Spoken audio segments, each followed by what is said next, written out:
You're watching the Action Sports Jax 24/7 network. Now it's time for the Brent Austen Show. All right, let's get back to Maurice Jones-Drew. He actually hung out with us a little bit longer. I said, go back to bed. Nah, I want to finish my thought. I had a good thought going. Yeah, we left off on 1, 2, 3 New England Patriots. I don't know. We were trying to figure out what you might have said. Drake May, I think we're going with. No, I was saying, again, my bad. I was saying, no, it might be our bad. Everyone is going to do what's best for the quarterback in these. If you don't have a quarterback, you're trying to get one, or you're going to do what's best for that said quarterback, right? Yep. Again, I think the Patriots are either going to go tackle, they're going to try to trade back and go tackle because they got to protect them. Again, these are games that I've called last year against the Rams, and Drake May was running around like a chicken with his head cut off half the time, right? So you have to protect the quarterback. And so when I look at those situations, how the league is kind of addressed, and I thought, Austin, you said a great thing. I was watching there for a little bit. You talked about having a receiver 1A, 1B. Yeah. Well, you have to figure out, can I get that receiver 1B later in the draft, which we've seen, just like we've seen other running backs do well, or what's more important? Is a running game the most important right now?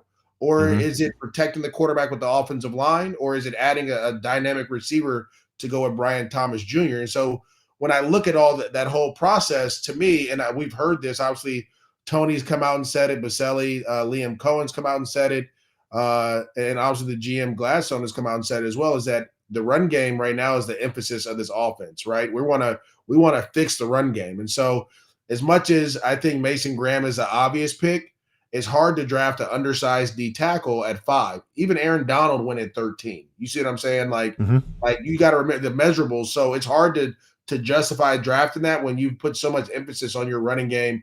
And don't get me wrong, there's other guys in the draft that you can get. You know, I think Cam Scatterbo out of Arizona State is an amazing player. I think both running backs at Ohio State can do some great damage there. You have the kid out of UCF, Harvey, that's really well. I know a lot of people like Hampton. He's more of a Derrick Henry to me, just not as big, right? A guy that if he gets on the track, he's hard to tackle. I think that's kind of what Tank Bigsby is, though, as a bigger guy. You get him on the track, he can roll a little bit. But there are other guys. They're just not the top upper echelon. And I don't know next year if there's going to be a guy like Genty, right? So if you get a chance to get a generational talent, you should grab them, right, and make sure that you utilize them in the right manner. Mojo, you're a huge Jags fan, and we love that about you, even out west. You haven't forgotten about that. And I want to. What's your confidence level in this regime getting it right? This is the right rendition of the Jags. There's a freshness around here, I'll tell you that. With a young Gladstone, Coen obviously comes in here with a little swag as well. But the resumes aren't long. I mean, I don't know about the swag. The Duval was kind of weird. Well, I know. Well, hey, listen, a little awkward. You know what I mean? Like, awkward swag. It wasn't ideal. Out of that hole of the Duval situation, but yeah, I think he's doing a great job. No, listen, I believe this, and I always thought the league goes in different directions, and a lot of success is always it's like based off of trees, right? And if you look at the trees of where these guys have come from, there's been a ton of success, right? If you look even with Matt LaFleur in Green Bay, he came off of this tree. The Niners are off of this tree as well, the success that they've had.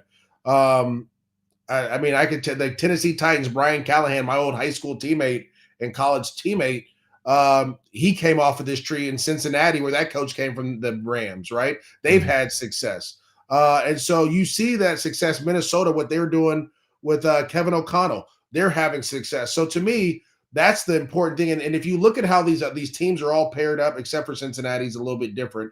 But there's a young, innovative GM that is going to think outside the box. They're going to look for intangible, rich players, right? And then they're going to have a young OC that kind of runs these same plays in similar fashion. And so when you see that, success follows that. And so to me, that's the most important thing. Now, granted, playing outside is going to be a little bit different, but I've seen Liam Cohen do a great job with that in Tampa. But a lot of these guys, if you look at the Minnesota Vikings, I mean, they had Sam Darnold, right?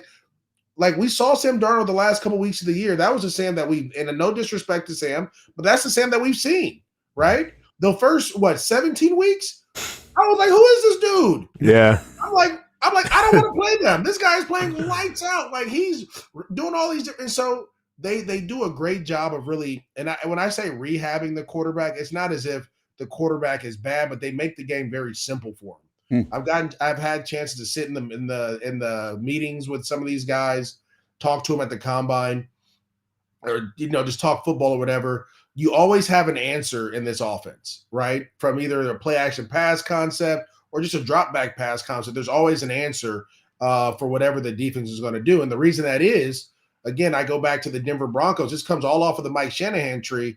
Is if you have a strong running game, you force the defense to put 8 in the box. And when you do that, you have answers for those. And so, like I said before, I know the Rams weren't very happy. They were excited for Gladstone to leave, but they weren't happy that he left, right? Because he's been a key piece for them for a long time. And he took a couple key pieces.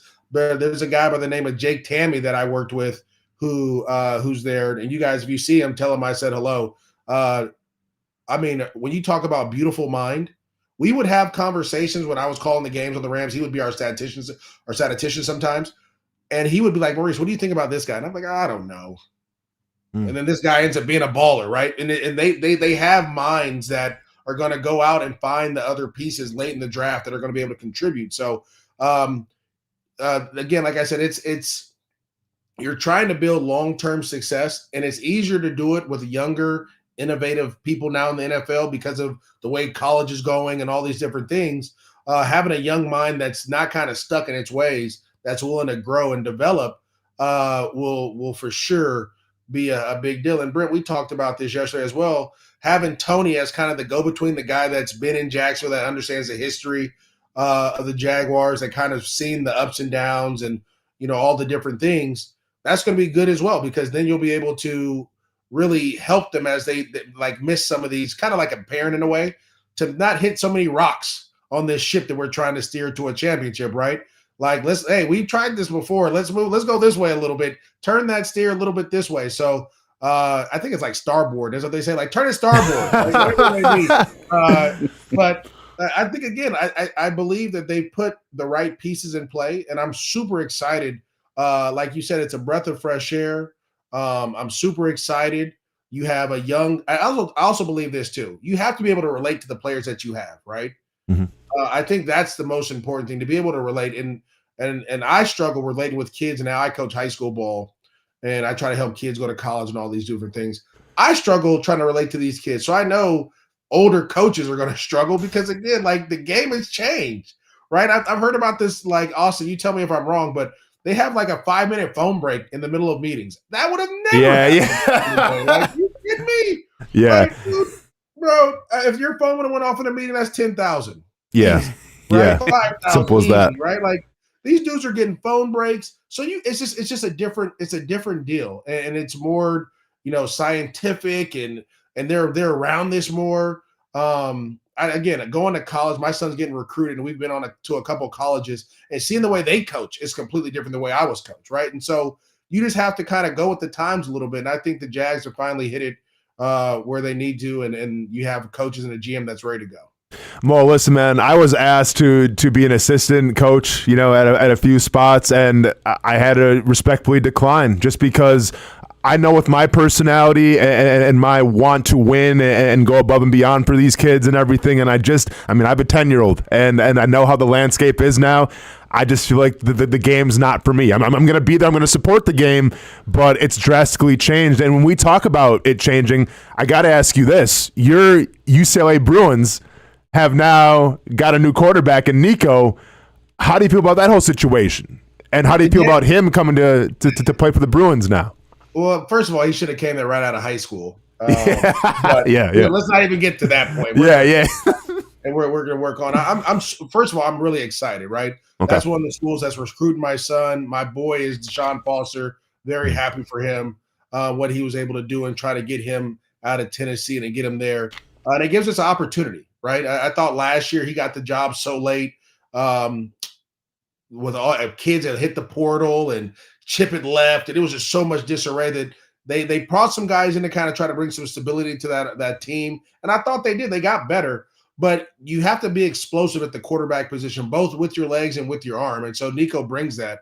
Have you heard the latest news? Like Nico's brother's coming in too, right? So it's going to be a family affair, which is exciting because those two guys have such a strong, I don't want to say fan base, but in LA, a lot of the Polynesians love them, right? Yeah, so for sure. You get a chance to get more Polynesians, more LA kids to stay in LA and not go to Ohio States and Michigans and Texas and Georgias, and they kind of stay in the state of California, which is what we want. And so I think it's a huge deal, right? I think it's a huge deal. My son is super excited about it. And again, like I said, as a Bruin, I'm happy for Deshaun. I'm happy for our school. I'm happy for our football program of getting a star-studded guy. Now, I feel terrible for Aguilar, who had just came over from App State. He's a Bay Area guy. Great player, but shoot, he just took off and went to Tennessee. Yeah, he just traded. He just did a trade without trading, right? So, which is dope. And so, I wish him the best of luck. They have other quarterbacks there on the roster too. Yeah. They have a guy by the name of Luke Duncan that I coached a long time ago in high school, who's he's a crazy athlete. So there'll be some competition there, but obviously getting a 5-star and the number one player in the transfer portal is going to be huge for UCLA.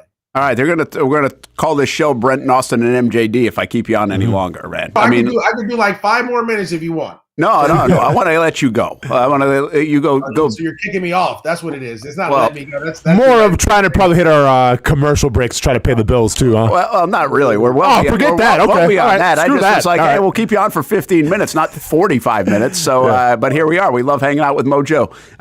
Hey, who's faster, Deuce or you? Oh, Deuce is way faster. I mean, you talking about at the same age or like right now? Well, not right now. I know he's faster than you right now. Bro, Deuce is running 10. I mean, I might be faster than you right now. No, don't do that. I'm still an athlete. Like, someone actually questioned my athleticism the other day, and I had to show him, and then I shut him up for about another couple months. Deuce, I ran in high school. He's a sophomore. I think I ran like 11.2, 11.1. He's running 10.8, 10.7. So he's way faster, and he's bigger than I was, which is crazy. So luckily he has a dad in the NFL that can, force him to do the things he doesn't want to do. And those results come. I didn't have that. So hey, you got to brag. Wait, don't shortchange yourself. Like, I'm actually looking up somewhere here. It says that when you ran track in the 4x100, at 16, you posted a personal best time of 10.80 in the 100. Oh, so yeah, make sure you put that in the back pocket, man, with the kid. I mean, don't shortchange yourself and get you into the 11s. Listen, I'm just telling you consistently. Last year, he ran a time. I think he ran 22.1 in the 200.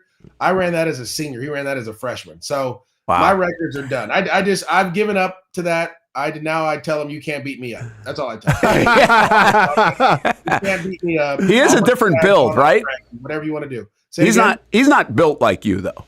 Oh, he is. He is. The other one's not built. The other one, I gotta go check it. We gotta go do a DNA test. I was like, dude, 5'10" already? Are you? That's crazy, man. So I'm nervous. He just turned 14. He's 5'10". He's growing like a weed. Also, we may be calling you because I think I'm going to move him to outside linebacker. Okay, let's go. Let's go. Like I tell people, we go get some money. That's all. Quarterback, get some money. We'll be fine. Hey, we can trade Mo because I have a son who does not want to play defense at all and is obsessed with wide receivers. So I'm trying to get him to hit. He doesn't want to hit anybody. So I might send him to you for wide receiver. You send me your son, and I'll get him, outside linebacker ready for you. Listen, I got you. I would accept that deal, but Deuce would probably take over. He misses Jacksonville. Like that's all I'm talking about. Is going back I got to Jacksonville. We're going to play Lakeland, Florida this year. Oh, cool. Nice. So it may be on ESPN, so you guys should check it out. Yeah. He was like, why can't we play him in Florida? And our coach was like, well, first of all, it's too hot that time of the year. I was like, blazing hot. Toasty. So I don't know if we'd have the best chance of winning, but I think they're going to come out to California, and it's going to be a great game. So, Deuce loves Jacksonville. He misses Providence. He misses all his friends there. And he's been wearing me out for the last 10 years about moving back. But we'll figure it out one day. He may end up going to school near Jacksonville. We just don't know. All right. Love it, man. Good update on the fam. Tell the family hello, and thanks for hanging out with us this morning. We appreciate it. We'll keep an eye on the Jags this draft. We'll see what they do. Maybe Ashton Genty, someone to follow and break Mojo's records. No. All right, man. guys. See you later. Thank you, man. Yeah. That is MJD. Man, he's fun. Yeah. I all I really worry about is keeping these guys on forever. They'll never answer my text again. Yeah. I didn't get to eat breakfast. I haven't brushed my teeth. I'm now late. Yep. So, good stuff with Maurice Jones-Drew. It's going to be fun to watch his kids, man. We've been talking about Deuce since he was 3 years old, it feels like. And I've seen highlights. Mm-hmm. It's good. Yeah.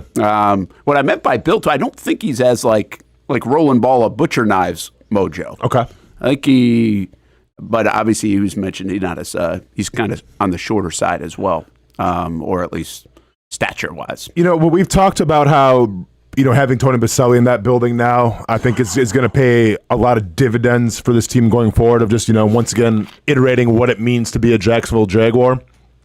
Would you hope to see Mo in some sort of position one day? Because I just think from number one, the IQ, one of the greatest Jacksonville Jaguars of all time. There's just a lot to like about it. Now, obviously, the offer's got to be sweet to get him from where he's at over there in California to in Jacksonville. But I mean, I wouldn't mind seeing Mo one day in a front office gig or something like that, because I think he'd be super beneficial to this team. We've talked a lot about this in the past with him. I mean, privately, not here on a microphone. And what's interesting is he's really he's now been working with the Rams organization for a while. Mm-hmm. I think if he wasn't working with the Rams right now, I think he'd already be involved with the Jags more anyway. And maybe it's from a media standpoint and other things, even because he could do that from California. Mm-hmm. But it's going to be interesting to see how much the Tony thing is a domino for, to your point, right?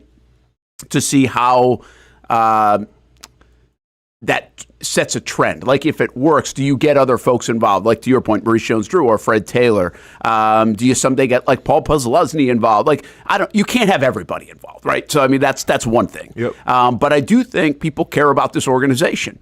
And caring about this organization and having some history and seeing some other things around the league, being able to take that out of the building, being able to relate to players. Players relate to players. Players have respect for guys that have done it before. Yeah. So I guess I'm not answering your question fully. I would say no at this moment, because I think he really enjoys doing what he's doing with the Rams. Sure. He's a California guy. Even though he loves Jacksonville, he's a California guy.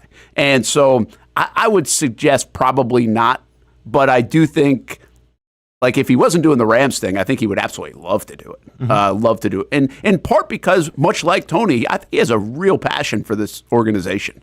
And if you watch him on NFL Network and other places that he's been, he's always trumpeting the Jags. And he's definitely that guy that people associate with Jacksonville, as we're number 32 in that uniform. Yeah. So yeah, I not right now, probably not even down because I don't see him changing what he's doing with the Rams. Mm-hmm. And that's a good gig he's got as an analyst with the Rams. All right, let's do this. We're going to take a time out, come back. Lot to get to again. Or maybe now there's really a lot to get to because I hung on with Mojo for a long time. But it's great stuff, man. He loves talking ball, loves talking about the Jags, and we really appreciate him hanging out with us early in the morning out there. Hopefully we can do more of that with MJD. And the Genty stuff was really good. The Travis Hunter stuff, really good. The Tet McMillan stuff, he's high on Tet McMillan. Mm-hmm. And maybe we shouldn't sleep on that. There's a look at where the draft will be in Green Bay, right next to Lambeau. That's pretty cool, right? I mean, if you think of venues around the sports world, Lambeau Field is really a neat place. And to have the draft there, I think it would have been a fun one to go to. Outside of, is that still snow on the ground in some of those parts? Oh, come on, man. It's balmy there. It's like 60, 70 degrees right now. Maybe it's not snow. It just it actually looks like a beautiful day in this shot. Yeah. This isn't a live look, by It's the way. amazing how big that city actually looks like with this overhead view. It ain't like that. It really is pretty small, huh? Oh, come on, man. Yeah. It's just a neighborhood. Yeah. Essentially, it's a neighborhood, right? It's a neighborhood. I can't wait to go there someday. There's a bunch of taverns, but yeah. That's okay. It's a neighborhood. I got to get there. It's the only place I haven't been. Yeah, it's in the NFL. I cannot believe that, man. We missed That's it in like the best pandemic spot to go to. I know. Crazy. All right, we'll be back. There's a saying in sports, you can't win them all, but you can win a lot with good folks on your team. Like that one painter, First Coast. It's tough to beat the sun in Florida, so your home fades. It's tough to beat that HOA when they come calling. Beat the sun, beat the HOA with that one painter, First Coast. And it's a good time to do it.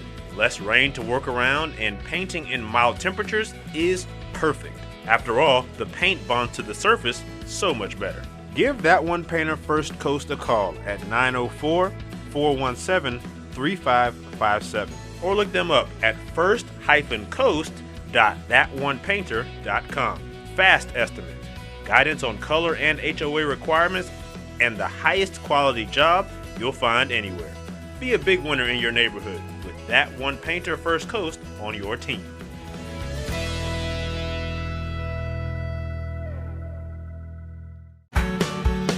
People helping people. It's at the core of what Alive Credit Union is all about, and it's been that way for over 70 years. From the start in 1954 to today, the mission remains to inspire financial wellness and give you a financially fit lifestyle. Alive Credit Union and its employees are committed to not only serving their valued members, but also our community here in Northeast Florida. I had a chance to see that commitment firsthand as Alive partnered with our Action Sports Jacks 24/7 team to bring you Armada men's and women's soccer broadcasts. Inside the 18, it is a shot, and it's a goal! Chloe Chivers! And that connection to the community continues with Alive Credit Union's support of the Police Athletic League of Jacksonville. Alive Credit Union's commitment to our community also involves serving the financial needs of all first responders through the recent merger partnership with City and Police Federal Credit Union. Join the community and become a member of Alive Credit Union today.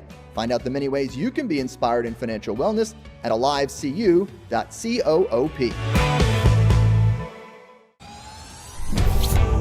I'm ready to show my hand, ready to take a stand. Wait on a sign above, and I am ready, ready. 'Cause I just live for the game.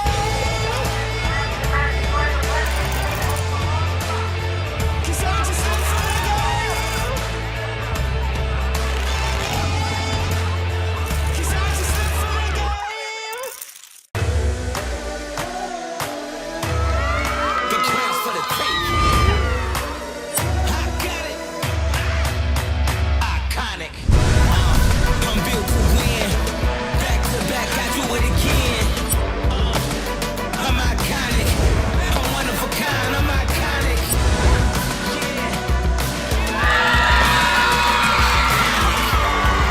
I'm built to win.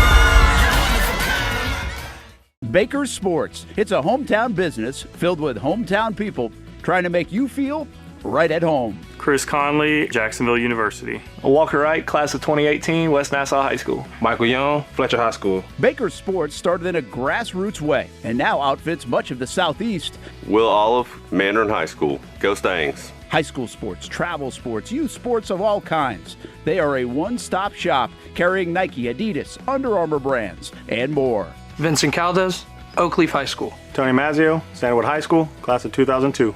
Samuel Coffrin, Paxton School for Advanced Studies. Whether it's sports teams on the field or it's your team in the workplace, like our Action Sports Jacks team, and community events like the Dream 18 Golf Tournament, and many others. Cole Tilley, Hilliard High School. Reagan Webb, Eagles View Academy. Look good, feel good, play good with Baker Sports. Custom sports apparel since 1997.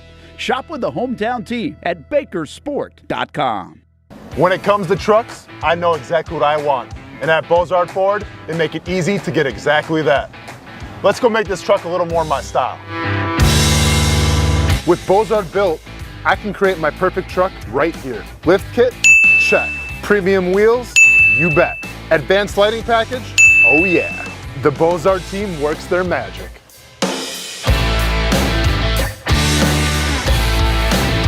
From bumper to tailgate, I'm making this truck mine. It's everything that I wanted and more. From the field to the gym to weekend adventures. This truck's built for my journey. Bozard Built. Customized for your lifestyle, built to exceed your expectations. Check out the inventory and available options at bozardbuilt.com. Unleash your dream ride. Customized, covered, and Bozard approved. Welcome back to the Brent and Austen Show, streaming on the Action Sports Jacks 24/7 network.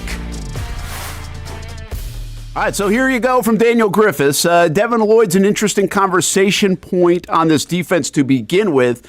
There's a little bit more interest if you are on the Jalen Walker or somebody else train, not necessarily Mason Graham train, but somebody else that you can move around from an outside linebacker to an edge rusher somewhere in there. And by the way, even if that's a second or third round pick, does that put Devin Lloyd on notice a little bit? And what I always say about Lloyd is he's a really interesting guy because there are varying opinions about him. And I think deep down, everybody still has this like belief like, man, this guy could be good if he's used in the right way.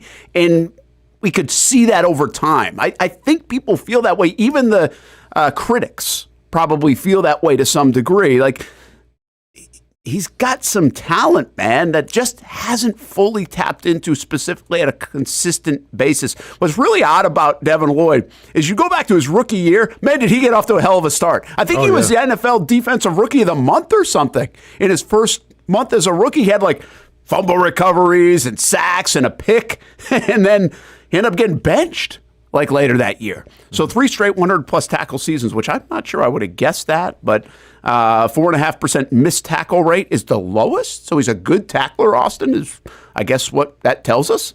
Run defense grade, pretty good. 59 defensive stops led the Jags, which is kind of interesting. Listen, he gets exposed, and where people see him is in pass coverage. And it feels like every linebacker in the history of the Jags have been exposed by tight ends in pass coverage. And Lloyd is that too, probably not enough splash plays. And I just don't think we as a fan base or an outside world have seen him do what we thought he was going to do from coming out of college at Utah, which is sometimes go get the passer. No, without a doubt. And this is another example with an old regime where you felt like maybe he wasn't used to the best of his abilities. And I think when you're the new regime coming in, we talk about this all the time. If you're Liam Coen, you know, like you don't owe Devin Lloyd anything. This wasn't your guy. If you're James Gladstone, you don't owe him anything. But there was a reason why he was drafted in the first round. I mean, the tape I felt like in college, it spoke for itself. Oh, and by the way, if you want to get back into production metrics, he was number 1 productive linebacker of that draft. Don't worry, I did the research. It's all good. So I still think there is some untapped potential that Liam Coen and company could try to bring out of Devin Lloyd. This is why, like, I don't get all the Jalen Walker hype. And right now, if you want to go on Bovada, I mean, he's third. He's plus 700. By the way, not sure if you've been watching Bovada lately, but Mason Graham's now plus 130 instead of being a minus, and Ashton Denty's plus 160. It's closed. So it's closed a lot. And one other thing, I think I just saw this, and Hamby, maybe you, and sorry to interrupt, but since you're talking about that, Schefter, I think, just said this morning that he thinks, again, whatever, I could say this too, that Mason Graham will not be the pick. Mason Graham won't be the pick, and he thinks they're going offense. And I'm going to reference that in one other note in just a moment, but finish your thoughts. Well, Ted McMillan now is jumped up to third as well in terms of the odds at plus 700. But at the end of the day, this is why I was never really on the Jalen Walker train. I actually just took an Uber and said, I don't need to get on the train. I'm good. I'll just Uber someplace else and go. I just don't think, I think they want to see more out of Lloyd. I think you could still use him in some sort of capacity.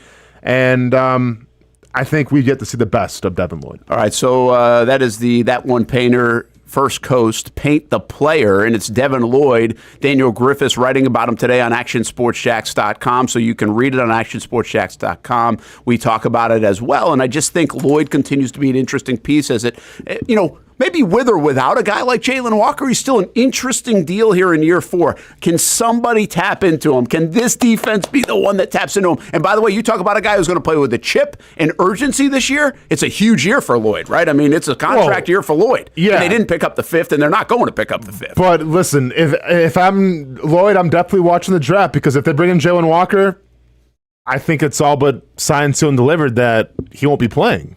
I mean, it's hard to justify playing him then, because once again, I'm not under the impression that you're just going to bring in Jalen Walker for pass rush packages and that's it.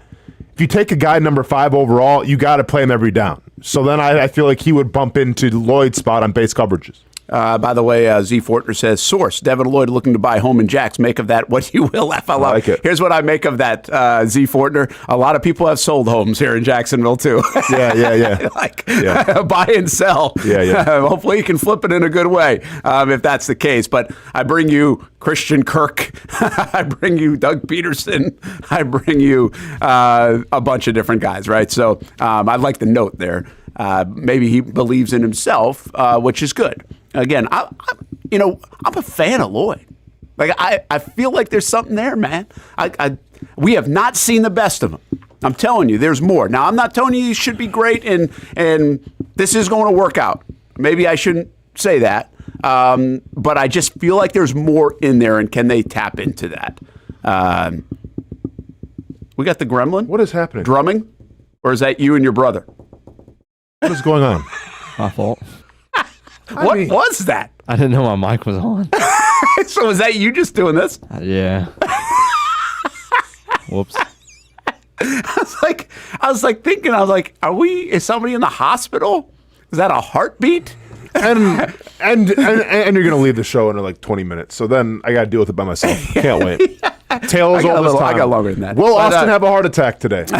Yeah. Can't wait. By the way, I did see a funny one. Like I just laugh a few times a day on Twitter. Yeah. And I saw a funny one. I don't know if you've seen this one before, but it was like this guy calling in sick, and he was next to the microwave. Okay. And so he's calling in sick to the thing. And I wish I had it now that I'm bringing it up, but he's just like sitting there, right? I don't feel very well. And then he hits like beep on the microwave. Yeah. I don't think I'm going to make it in. They put me in the hospital. Beep. Yeah. So you got that noise. I like it. It's probably like 20 years old by now. I don't know. No, for sure. I love it. I haven't seen it. It was really funny. People are funny. The time people have on their hands on social media to create these things is what gets me the most. How do you have this much time on your hands? Yep. But thank you for making me laugh. And they don't make any money off it. That's the thing. I always say, it's like, you're not making any money off this. You're just making me laugh, but I appreciate that. Josh says Ashton Genty would be a great pick at 5. Great running game will help Trevor flourish. Hey, once again, That One Painter, paint the play. That One Painter first coast. Go to thatonepainter.com/first-coast. Brent Martineau, Austen Lane, and Jason Hamby had Maurice Jones-Drew on early in the show. So go back and check that out. A lot of stuff going on there. You just mentioned the odds. Just real quick, a thought from, is Adam Schefter right? Are we going to start to hear a lean away from Mason Graham? And by the way, I don't believe there's anything coming out of Jags headquarters on this. I think this has got to be the other side. I think I just don't think they're leaking. I don't think they're leaking, but I agree with you there. So I think it's. I think of all years first of all, I think Shad does a very good job overall. Like, go back to the process. How much did you get? How much did you really know? Did people throw stuff against the wall? Absolutely. Can you guess right here? Sure, I'll give you 5 or 6 players right now. I pretty much guarantee the Jags are going to get. Here's my list. They've got these 5, 6 guys on the board. Yeah. I'd be pretty safe in doing that. My point is, do they really know, or are we just throwing stuff that might stick? And I think we're really throwing stuff that might stick. And on top of that, you don't know what these guys are thinking. They seem to be a step ahead of anybody in the building who's probably walking on a bit of eggshells right now, saying, okay, well, if I'm going to be a part of this thing down the road, I certainly don't want to be the guy that is labeled as the one that might have leaked it out. So I think there's a little... I think this plays into the Jags' hands very well. And honestly, I'm not going to believe too much coming out of Jackson or coming out of the national reporters or any reporters or anybody trying to say they know this or that right now. No, I hear you. But their narrative seems to be that the Jaguars right now, once again, it could be a smokescreen, could not be. Could be some fire to this. But they're leaning more towards the offensive end possibly than the defensive side. And when you talk about the defensive side, I think there's only one pick. Okay, like, sorry, Jalen Taylor or Jalen Walker. I don't think it's going to be him. It could be Mason Graham. I think one thing that we haven't really talked about, though, and may have heard some things, may have heard some rumblings, is just how bad it was with Ryan Nielsen. Now, I was a guy who was a big proponent of Ryan Nielsen when I heard the press conference. Right, and maybe that was my mistake of jumping on that bandwagon way too. Mistake. Well, sure, but I'm just taking blame for myself. But I think that I bought into what he was selling without actually seeing the result on the field. And there may be a school of thought in that Jaguars building right now with this new regime that they may have the pieces with Mason Smith, with Eric Armstead now playing that 3 technique again. With Hamilton, with Jordan Jefferson, where you may not have seen the best of them because the defense was so bad. There may be thoughts in that building. Once again, just there may be, they may not be. But there may be thoughts in that building that Mike Caldwell was far ahead and far of a better coach than Ryan Nielsen was. And we know how Caldwell was treated on his way out. So take that for how you want. Maybe you have a new regime now with Liam Coen, with James Gladstone, with Campanelli that goes, you know what? We don't even know what we have on defense because it was such a mess last year, and it was such a dumpster fire under Ryan Nielsen where we need to get like a better sample size. And maybe that's where the talk of offense is coming from.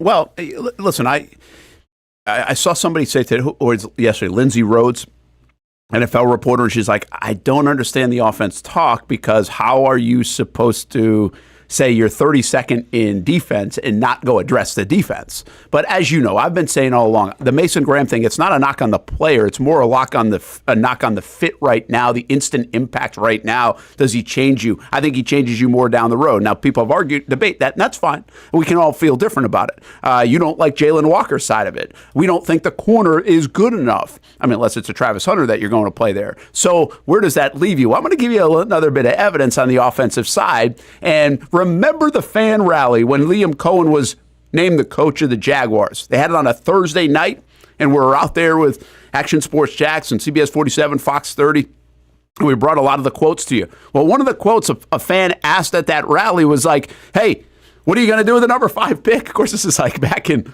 early February. And, he didn't give a name, but he's like, hey, we're going to light up the scoreboard. That was his response to it. We're going to light up the scoreboard. Sure. Well, that doesn't mean they're picking an offensive guy, but if you want to go back to that, and if you want to also say coach-centric player, okay, and we also believe that, hey, they need another weapon or two somewhere. I think it might be wide receiver, but if there's not one on the board at wide receiver you like, then we could talk ourselves into Genty and all this other stuff. And if they keep preaching running game too, well, now it all does make sense to add to the offense. Now, what I don't think makes sense is adding to the offensive line right now. That doesn't make a lot of sense. You just did that in free agency. I don't think there's a good enough player to trump anything you've got.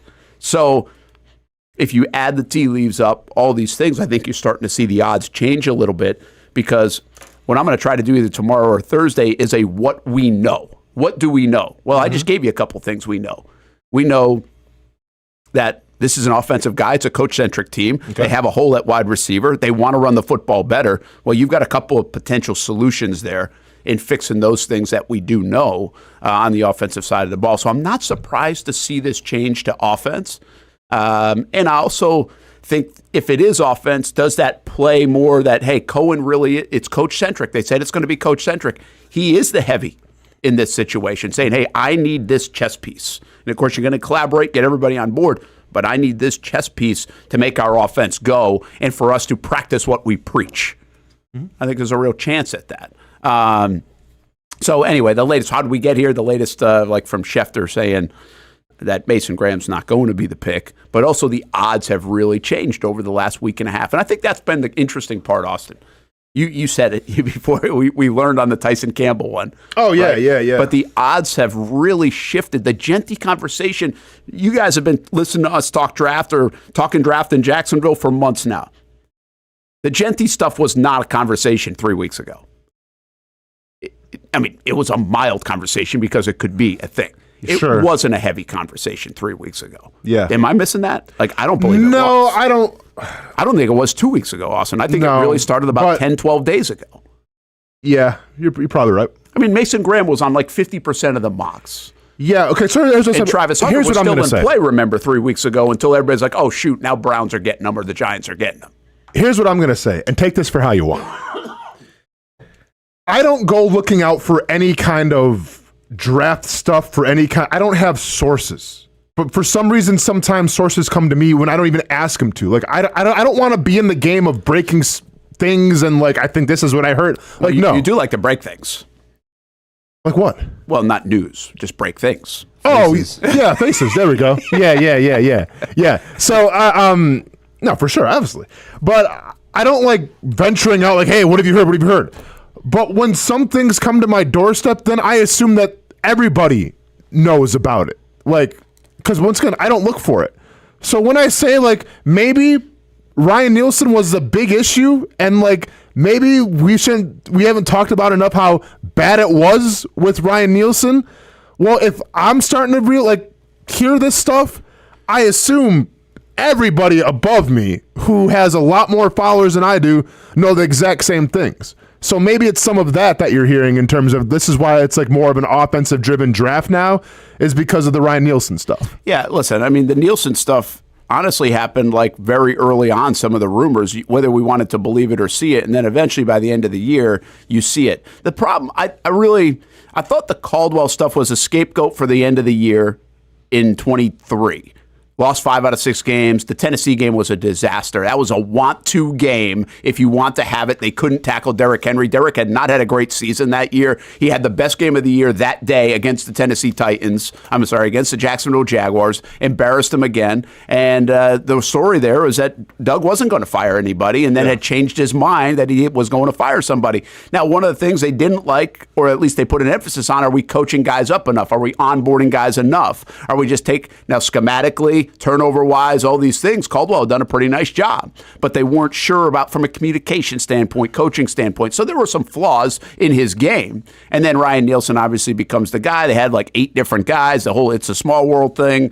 He gets hired on. He's fun. He's got the stash. He's got all this stuff. Does a good job with Atlanta. And then boom. I mean, just a flop. I mean, this defense, the way it is made with the players that they had, should never be 32nd in the league. Without a doubt. And so I don't know if, to me, as much as it is to you, that says, hey, they got to go an offensive player. I actually think it's just more like Coen and mentality and what you're preaching, you got to practice, says more off. And I do think the biggest hole on this football team is a second wide receiver.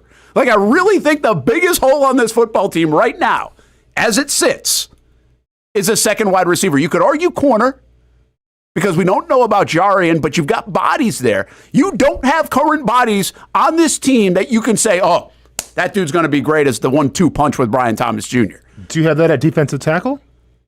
I do think so. I think you have Eric Armstead and Mason Smith, that you've got bodies there. I think you have way more potential to have success and productivity than you do as a number 2 wideout. I mean, we can talk potential because it's well, that's not just potential. The guy's done it in his career. Armstead has. Okay, but when he was asked to rush on the inside, did we see a lot from him last year? Because keep in mind, like, we want to say he played defensive end the whole time. That's not true either. It isn't. He did rush on the inside. But the times we highlighted him, it seemed like it came from the inside. How many times did we highlight him? Well, not a lot, but when we did. But his snap count was pretty. We'll have to get Griffiths on it or something. But his snap count was low at that time. Yeah. His snap count got low anyway. Yeah. Right? So, I mean, I'm going to make an argument and say I still think going into last year, the biggest need's interior pressure. Like when you have 2 bona fide edge rushers and you can't get anything from the middle, like that's a problem. Yeah. Now, this is why I'm not going to stress out about it too much. Because if the Jaguars do take Genty, if they take McMillan, whoever the case may be, if they take a guy on offense, then that's going to show like, hey, it was Ryan Nielsen. Okay, maybe they do have the players. We just didn't see them used properly, or they weren't coached properly. So I'm not gonna like freak out if it's not gonna be Mason Graham. Now, if they do take Mason Graham, I'm also gonna go, that makes a lot of sense. Yeah, because I think interior defense was a huge issue from last year, and we can say Eric Armstead's moving back to the 3. We can say you have some younger guys who can step in the role, but we don't know that either. Like, if we want to say for wide receiver, well, yeah, Parker Washington, who I get, like, you know, he's still coming to his own a little bit, but we got him. We got a guy from Washington that we brought him for a reason. You're not just going to bench him the whole time. You didn't just pay him how much it was to sit him on the bench. So we can say, well, there could be some possibilities there, just like there's possibilities on defensive tackle. Yeah. Well, listen, and I'm just telling you this, and this is up for debate, and not everybody has to agree. Mm-hmm. I feel better about the idea of Eric Armstead and Mason Smith producing more than Mason Graham than I do with Gabe Davis and De'Ami Brown producing over, I'll even take Ted McMillan in this example and not Travis Hunter. Okay. So that's really, I guess, at the root of it, that's for me. I feel like the Jags are better suited to combat their weakness if they stick to their plan, grow and develop Mason Smith a little bit, who I saw flashes from in the back half of the year, and Eric Armstead, who, okay, we're going to put him in the right spot. This guy's going to be a much happier player because he's not going to have that stuff going on over the mental gymnastics, and hope that he has a little bit more left in him. I understand that part, right? He's a little bit long in the tooth now, has had some injuries. But also, I think Mason Graham is not necessarily, and I've kind of said this all along, I'm not sure he's a top 5 or top 10 pick. I think he's more of a middle first round potential guy, where I think like Tet McMillan can be a huge difference maker for you as well. So I'm not telling you I'm right. That's just the way I feel. No, I hear you. And Travis Hunter, by the way, if you put him at wide receiver, that's even better. Hey, we're going to hang on a little bit here, Hamby, all right? Let's get to Into the Archives. And yeah, boss man, I can't come to work today. This is a different one, actually. So multiple people have done this. Right now, they got to run all kind of tests on me. I don't know what kind of test, but they say they got to do blood work, glucose, and you got to check for my sugar and all of that. So yeah, I'm not gonna be able to come in to work. This should be training video for bosses. It's gonna be a day-to-day thing, So he's pressing a different button every time. If they were running right now, come back negative, then don't be looking for me tomorrow too. Matter of fact, I might just take out FMLA. I might just do that if everything don't come back looking too good. So you're gonna have to replace me today. What you got? I mean, obviously that's set up though, yeah. But it's funny. Yeah. But yeah, if you can do that, definitely don't post it on TikTok. Where your boss could see it. I don't know if those were real life experiences or just for fun. I'd hope not. I could see it working though. Oh, by the way, if you call in sick, your boss can't really tell you say anything anyway about it.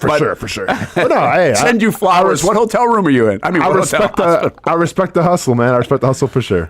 Hey, do you have this, Hamby? You get ready to go? All right, so into the archives we go, presented by Republic Services. It's Earth Day, by the way, so check out recyclingsimplified.com. We were over at the Recycling Center yesterday, educated you a little bit on that, and great day to remember it, think about it, and share it with other folks, how you can help and become more efficient in your recycling at work and at your home place. Recyclingsimplified.com. And into the archives, we're going through a lot of draft stuff right now. We're putting draft specials together, and we always come back to the 2021 draft, which is Trevor Lawrence, and we did like 3 hours live on TV. Well, obviously, it was huge. We knew they were taking Trevor Lawrence. So I'm just going to play you a little bit in part because of the reaction, because it was just kind of a fun moment. Remember, this is right after the pandemic, too. So the draft party had to be like, people had to be separated at that time.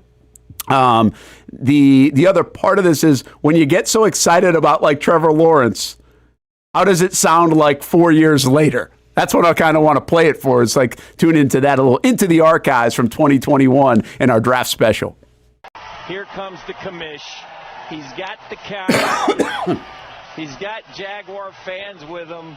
Let's listen and get ready to hear TIAA Bank as we good play-by-play guys know when to be quiet. Right. Let the crowd, the natural sound.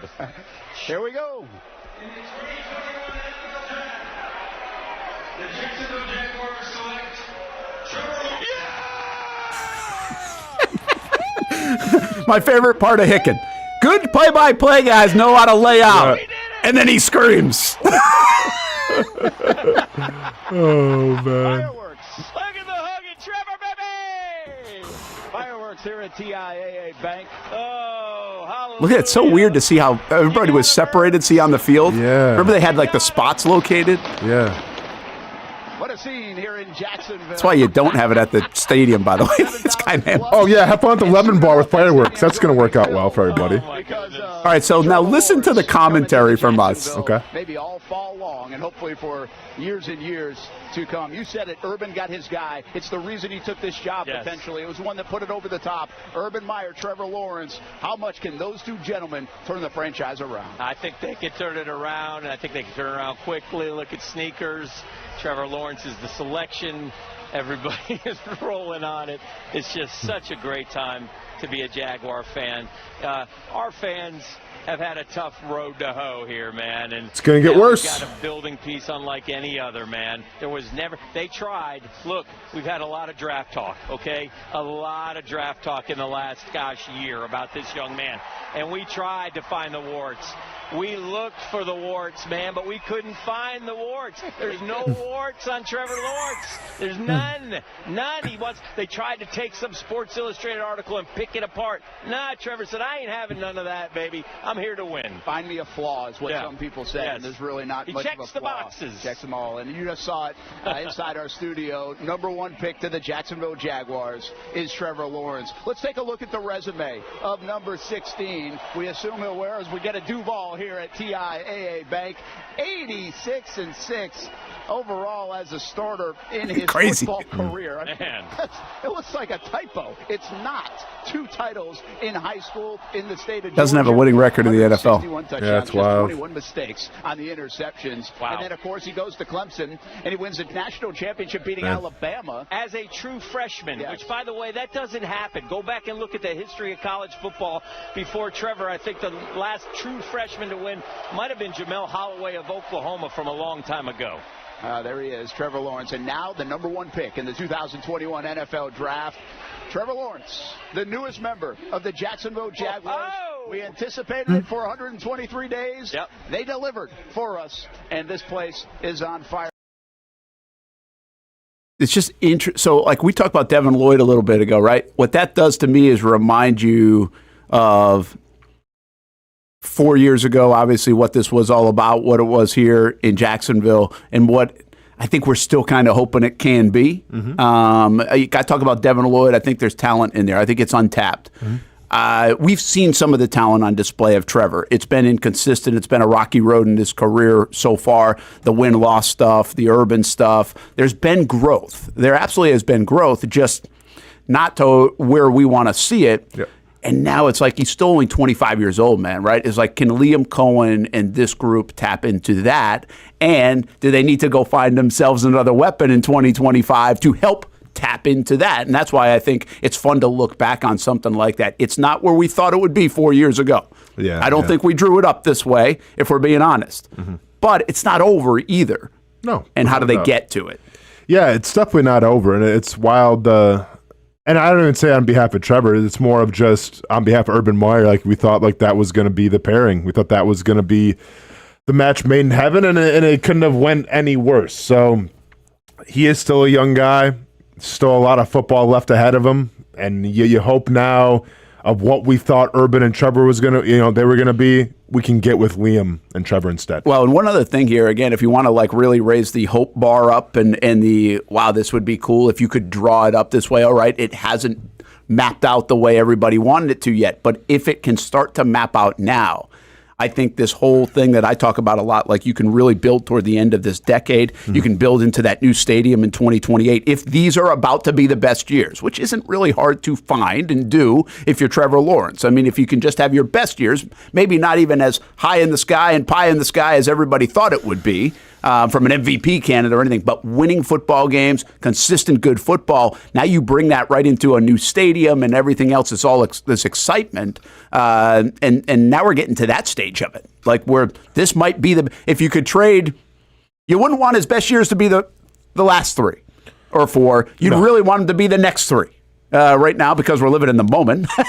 And because of the whole stadium and everything else going on with the organization and now a new regime. And then that would give consistency to the regime as well, right? Because the bottom line is, Liam Cohen's job is going to depend on how he does with Trevor Lawrence. Yeah. At the end of the day. Yeah. He's got to get him to play. Yep. And hopefully play well. All right, let's do this. Take a break. Brent Austen Show, Action Sports Jax 24/7 Network. We've got our quarterfinals of the Shock Your Mock 2025 presented by Everbank. Everbank, advantage you. We moved Holmes and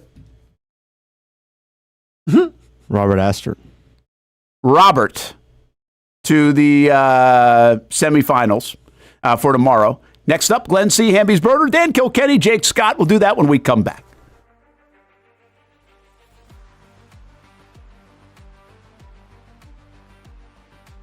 When it's time to get a new car for anyone in your family, just remember, nobody but Nimnick, the #1 Buick GMC dealer in Jacksonville. Get the latest price breaks on 2023 and 2024 models or the newest 2025 vehicles in the showroom on Phillips Highway or shop online at nimnickbuickgmc.com 24 hours a day. GMC Sierras, Yukons, and the redesigned Acadias, or get the all-new redesigned line with Buicks. It's nobody but Nimnick, and part of the reason why is this is a first-class buying experience here at Nimnick Buick GMC. You're not just a customer, you're a friend. This is about getting a vehicle that best fits you and getting you on the road, and also helping you and your family down the road.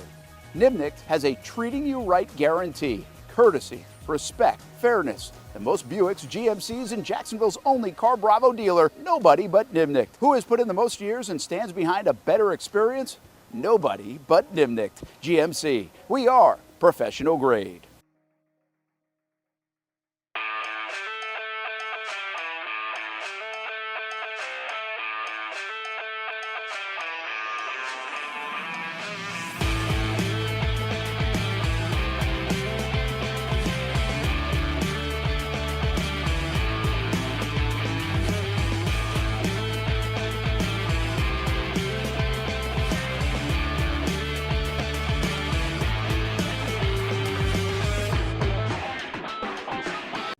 Action Sports Jacks is the biggest brand in Jacksonville, and we're excited to add another partnership for this team's biggest season yet.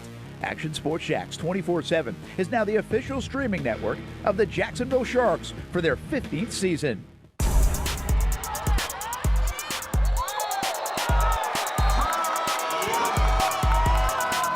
The Jacksonville Sharks are your champions. I've been telling you about CGC Water Treatment and Plumbing for a long time now. Their drinking water systems remove up to 99% of contaminants. We've had a Connecticut water softener and drinking water system in our home for more than 7 years. You can see the difference whether you're washing clothes, the dishes, or what I like to do most, fill this up for some coffee every morning, and mostly all day. Remember, if you're not filtering your water, you are the filter. Don't be the filter. Right now, you can get a free Connecticut reverse osmosis system with a purchase of a Connecticut Premier Softener. The experts at CGC Water Treatment and Plumbing will test your water for free and determine your water score. Don't know your water score? CGC will find out and recommend the appropriate Connecticut water treatment solutions so you can improve it. Call 904-552-1242 or visit cgcwater.com. Ask about our 90-day love it or leave it guarantee. CGC Water Treatment and Plumbing, an authorized independent Connecticut dealer. Florida license number CFC 1432579.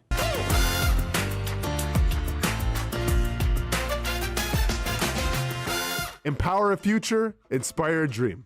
It's a bold but simple mission for the Jacksonville Police Athletic League known as Jags PAL. Help the next generation of kids in Jacksonville shape a brighter future. Their after-school programs, teenage leadership programs. There's community outreach. This has been just an awesome opportunity to be out here with my colleagues and do something good for the community. It's really been an interesting opportunity to just see everybody work together in a way that we don't normally in the office. And there's sports.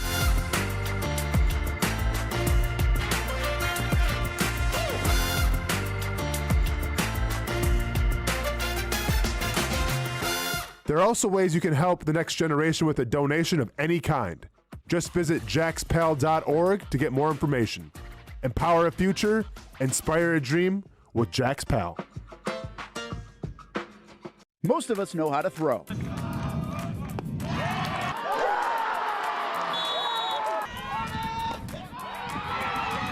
But you need to know what to throw. I'm not talking about footballs, baseballs, softballs. We're talking about those items you need to recycle. Republic Services explains it easy. Recycling simplified. 1. Know what to throw. When in doubt, throw it out. 2. Empty, clean, and dry those materials. It takes an extra minute, but it makes a big difference. And 3. Don't bag it. This makes the recycling process faster and more efficient.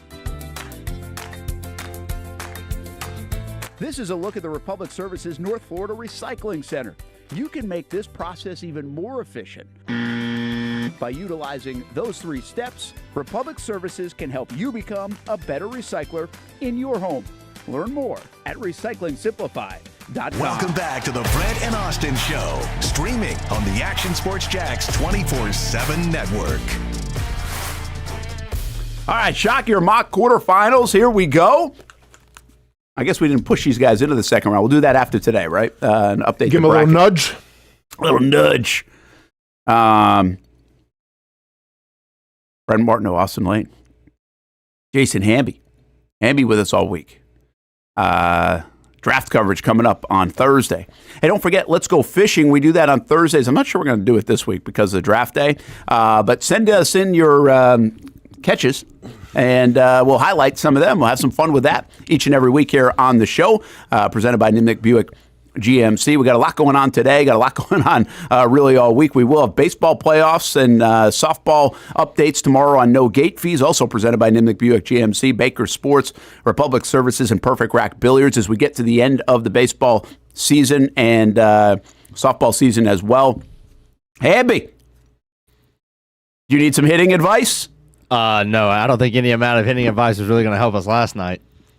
Oh, they lost 10-0. They're facing an FSU commit.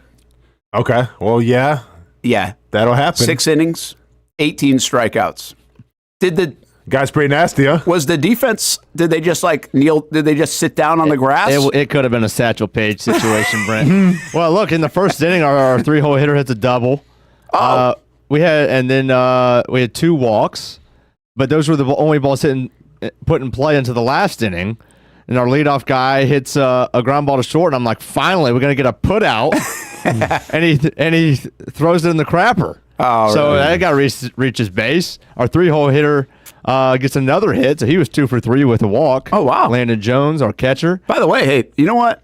You do this, that's pretty cool. Like, he can say, like, this kid's really good, Braden Harris. Mm-hmm. Good player, obviously going to FSU. And that young man, what year is he? He's our one junior. He's your junior? Well, 2 hits off that kid, man. That's what this stuff's about. Like 10, 15, 20 years from now, and that kid's pitching maybe in the big leagues or something. Yeah. And you can say that's a nice day off him. For sure. And Landon's a guy that we think is going to have a spot somewhere at the next level. Okay, cool. But anyway, yeah, we did not have a batted out yesterday at any point, which is pretty insane. And Hamby's right here, so I can say, and he kind of, you don't want to admit this, and I wouldn't admit this either, but I'll say it for him. I guess I'm mismatched. I mean, St. John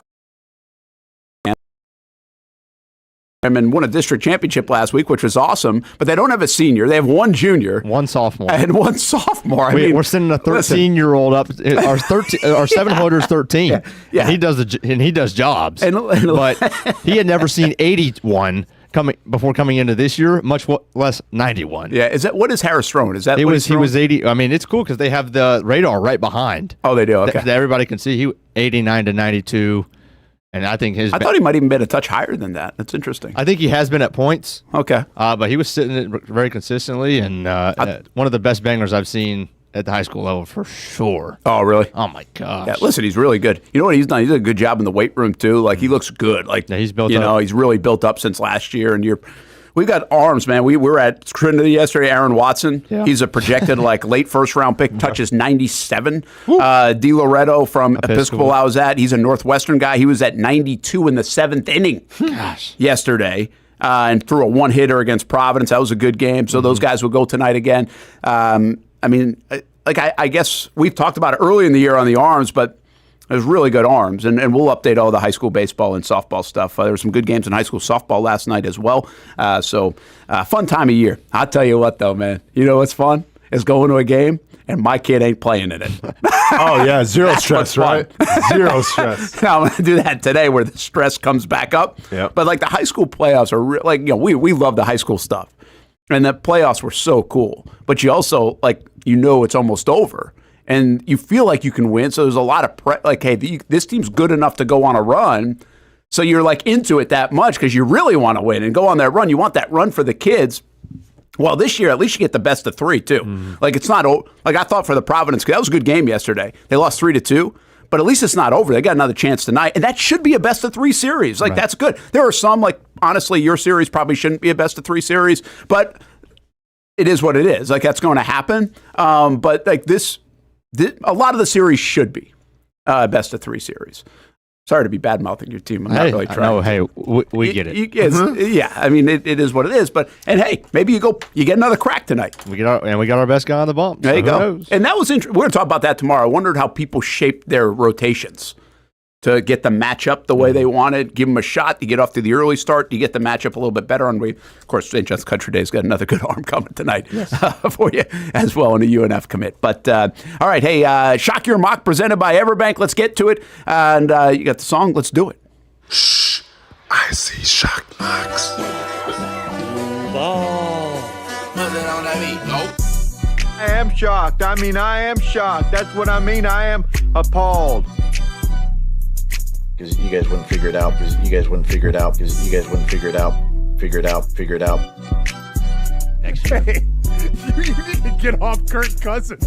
Kirk Cousins and being a top 10 quarterback in the NFL. 9. Cannot sleep on Kirk. Sleep on Kirk. Sleep on Kirk. Figure it out. Even for the internet, it's pretty shocking. Mel, talk to me. He's got a huge trunk, though. Figure it out. He's got a huge trunk, though. Figure it out. He's got a huge trunk, though. Duval. I feel shocked. Jack the Chagrin. I feel shocked. Jack the Chagrin. I feel shocked. Duval. With that, game on. Game on. Game on, Austen Lane. What do you like? Hamby's Burner against Glen C. Oh, we got an interesting one here. Man, a lot to like out of both of these, especially with the rumors circulating as we speak. Man, go Hamby's. Hamby's Burner. Got Ashton Genty, and you traded back to get him at number 10. I mean, if that was the case, more power to you. That doesn't look like it's happening, by the way. Probably not going to happen. Kenneth Grant in the second round. That might not happen either, but I like it. Donovan Jackson, interior offensive line help. Okay. Jane Higgins, 6'4", I believe, if I'm not mistaken. Tall wide receiver. Trevor's going to like that. Ooh, edge. You address the edge. I mean, there's a lot to like from Hamby's Burner. I really don't see a lot to pick apart from it. And then even you got that guy, Jimmy Horn Jr., pick 221. I mean, I do like taking that guy at 221. I'm not going to lie. Glen C., Tet McMillan, Walter Nolan. That's a good 1-2 combination. Once again, traded back to get Tet McMillan. Good didn't spot. Take that 5. It's a great spot. That's more realistic. Yeah. I mean, once again, you adjust tackle if you want to go down that direction. Maxwell Hairston could be a steal at pick number 70. Teams seem to like him, a little undersized, but he's got the speed. Once again, you get an edge with Josiah Stewart. I mean, these are really... They're good drafts. These are good drafts. It's literally, what do you like more? Yeah, they're really good drafts. I mean, again, here's the deal. Like, I would be stunned. You know what's going to happen? Because we've seen Kenneth Grant, like, in the second round of all these mock drafts. For some reason, it's the way it plays out on these mocks that you can have him in the second round. Watch, he'll be like the 17th overall pick.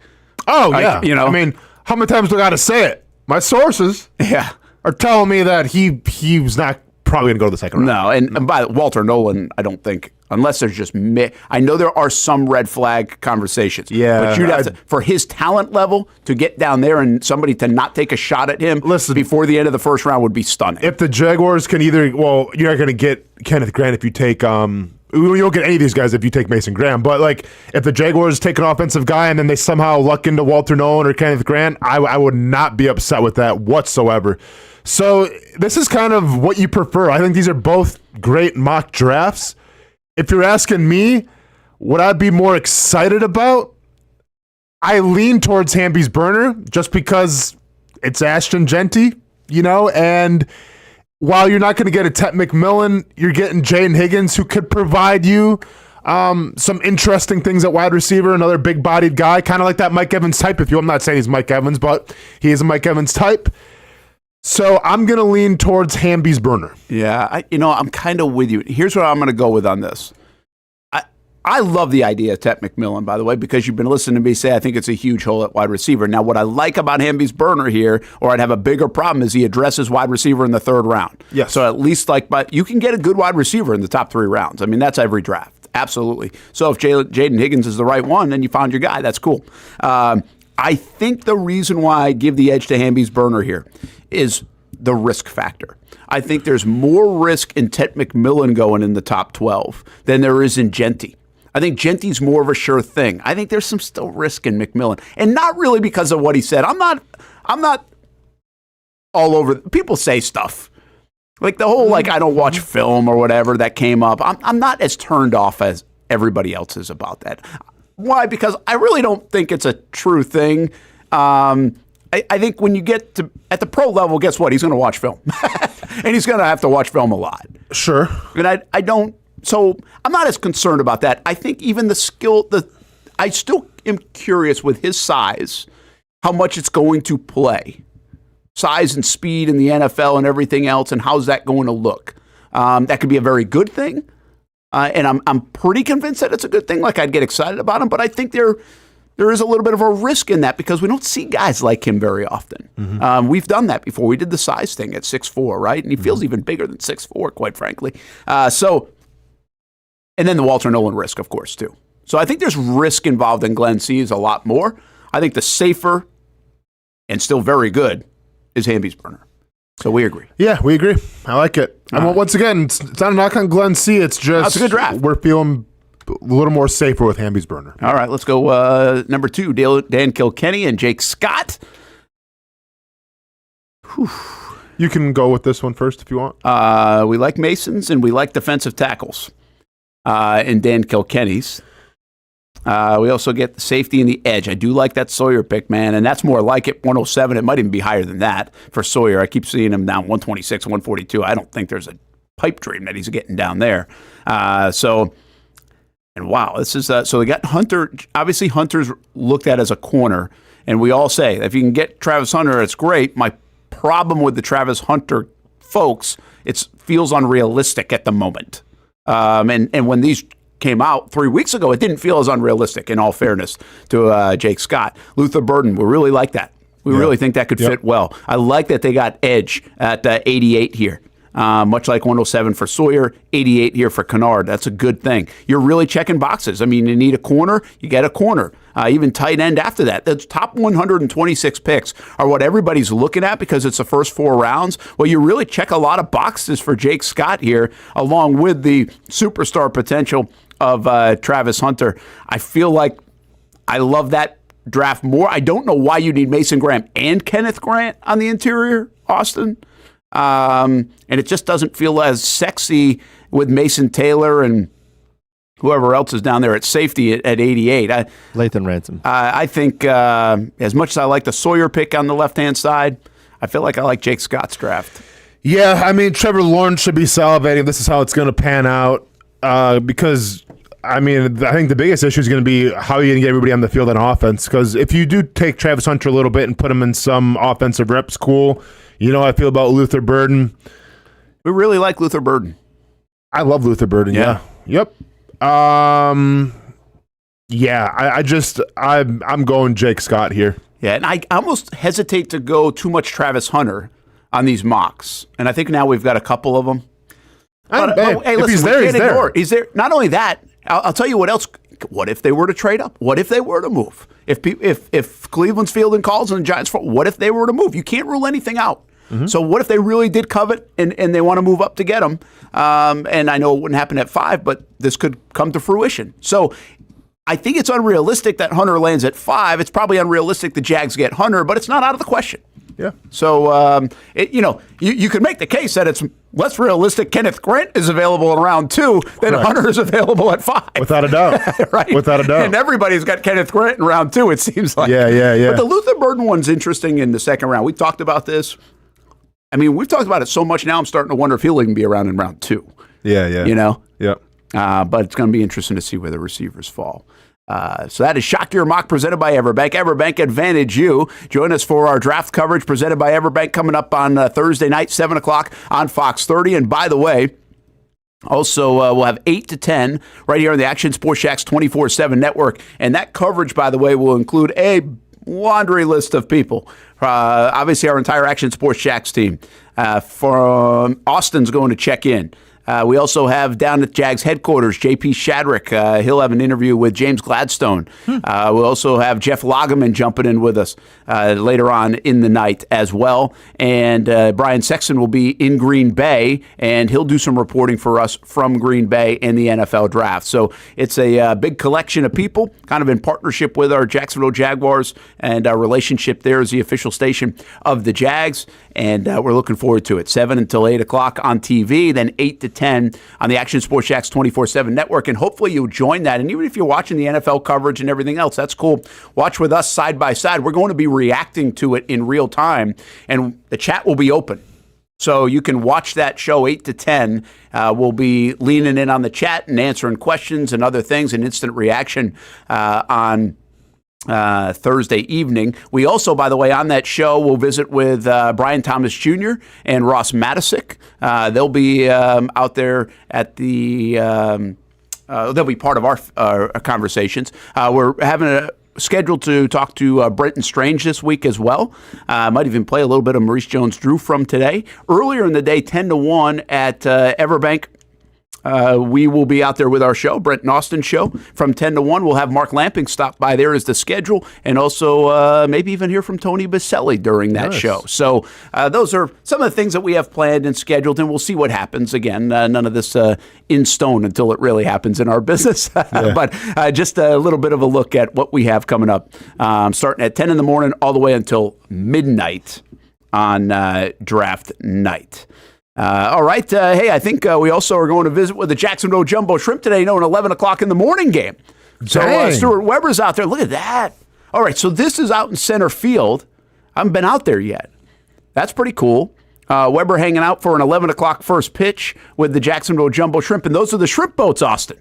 Take us up there. Take us up there, Weber. Come on. We got time. Looks like it's kind of blocked off. Now, please don't What are the fall. media? Please don't fall. So these are like $30 a ticket, I think, and there are 15 seats in each shrimp boat. Oh, yeah. If I'm not mistaken. I'm definitely going to reserve one of those. Huh, that's cool. Isn't that cool? I love it. That's a great spot now. Got a little shade there as well. Mm-hmm. A great idea. I love the innovation at the minor league baseball. Weber, you can hear us? I can, yeah. Oh, cool. Nice. Thanks for taking us on a little trip here. So, hey, I thought the game started at 11. Was I wrong to start early? I don't know. What are they? Bottom three now. Oh, no, I'm sorry. I'm thinking it's 10:45. What the hell time am I on? It's 11:45. 11:45. My goodness, Brent. What are you talking about? I'm an hour behind in my own head. We got base knock. Oh, we do. Is You that like to see it? Is that for the home, the good guys? Yeah. I think so. Oh, we got second and third. Rocking those home orange jersey, or red, I guess you would say, right? Red, it would Is that be. burnt? Yeah, red. Red, yeah. You got it. Shrimp, by the way, Shrimp are playing great ball. I think they're 15-6. I like it. Coming into this homestand, so they're very good.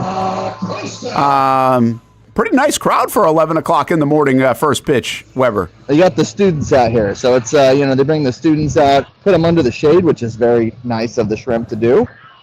But yeah, a little 11 o'clocker here, a little day game, and having some fun out here for the kids. Well, shout out to the kids for experiencing this on Earth Day, because I had to, with our school, we had to go outside and, plant trees and stuff, and just, it was cool. But, this is a much better way to celebrate Earth Day, Stuart, here at a Shrimp game. That's a bad AB right there. We got second and third and first pitch pop up to the second baseman. We got what you're looking for.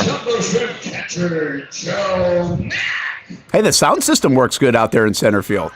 Yeah, well, that's not even from out here. That's coming from behind home plate that you're hearing that. So that's good audio that it's making its way all the way out here. But yeah, so this is the new shrimp boat area right out here in center field. You got these 3 different spots where you can come and hang out under the netting. I think the shade is going to be clutch. I'm going to go. Go treat yourself there. Tell us how that seating is, Stuart. How's the view and everything? Take us through it. You walk back a couple feet and you drop a good 10 degrees right there by getting under this shade. You still got the same view. Somebody's got their glove up here. By the way, we got a lefty. That's a good call. We got a lefty right there too. Okay. Stuart, we got this is the Gwinnett Stripers, yes? This is, let me check the scoreboard. Yeah, Gwinnett Stripers, so AAA affiliate of the Atlanta Braves in town. Braves legend Craig Kimbrell was on the roster, so we could see him. Oh, is that right? Yes. Okay. Probably not till the end of the game, but good to know he's out here. So this is the new power alley over here in right field, where you got the new seating section there with the little rails.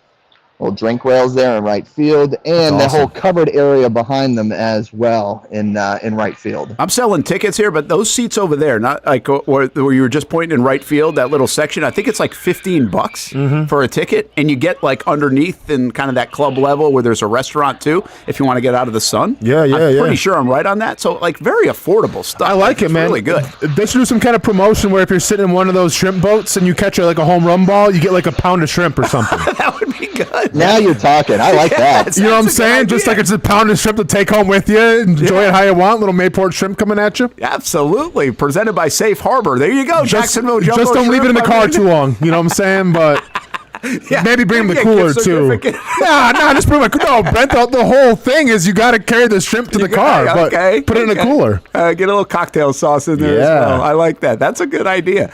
You're welcome, shrimp. Hey, we usually Weber, they do these businessman specials, 12 o'clock games on Wednesdays.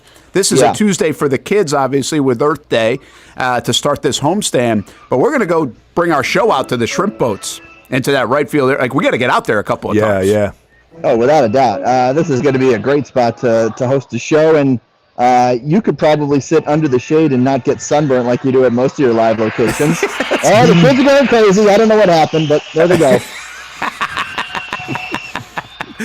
In between pitches, the kids are going crazy. They're probably playing a Taylor Swift song for a second. Absolutely. Yeah, maybe. Who knows? All right, we're going to watch this at bat. How about it? We got a long AB here. You want to do a little play-by-play, Austin? All right, yeah. Do we know who's in the mound? Probably not. All right. Joe Mack is hitting. He's the jumbo shrimp catcher. All right. And Joe Mack steps up to the plate. 6 pitches ago. 2 strikes. Shut up, Hamby. 2 strikes. Full count. Oh, how did he hit that? Foul ball. That almost hit him.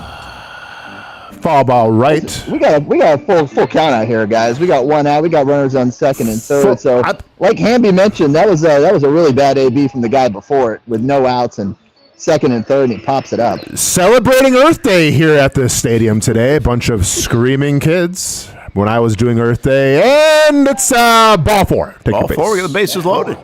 All right. Bases are juiced for your Jacksonville Jumbo Shrimp. See, I'm not trying to like over embellish. I'm just like calling it down the line, man. I'm letting it breathe a little bit. Letting it breathe. Probably what Hicken should have done after the first pick. This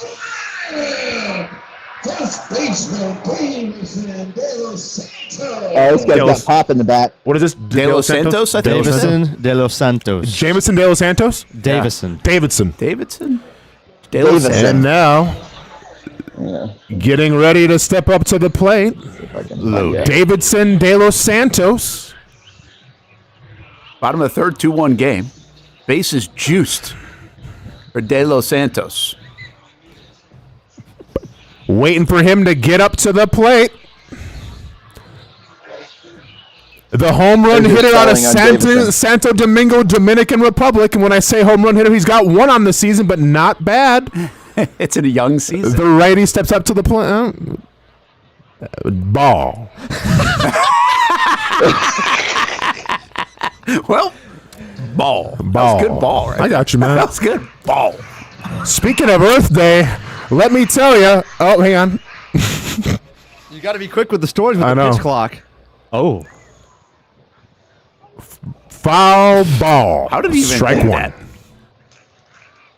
Anyways, as I was saying, when we talk about Earth Day, make sure that you get out there and plant those trees, everybody. All right? Because we're burning a lot of them and we're tearing a lot of them down. We got to keep building them back up.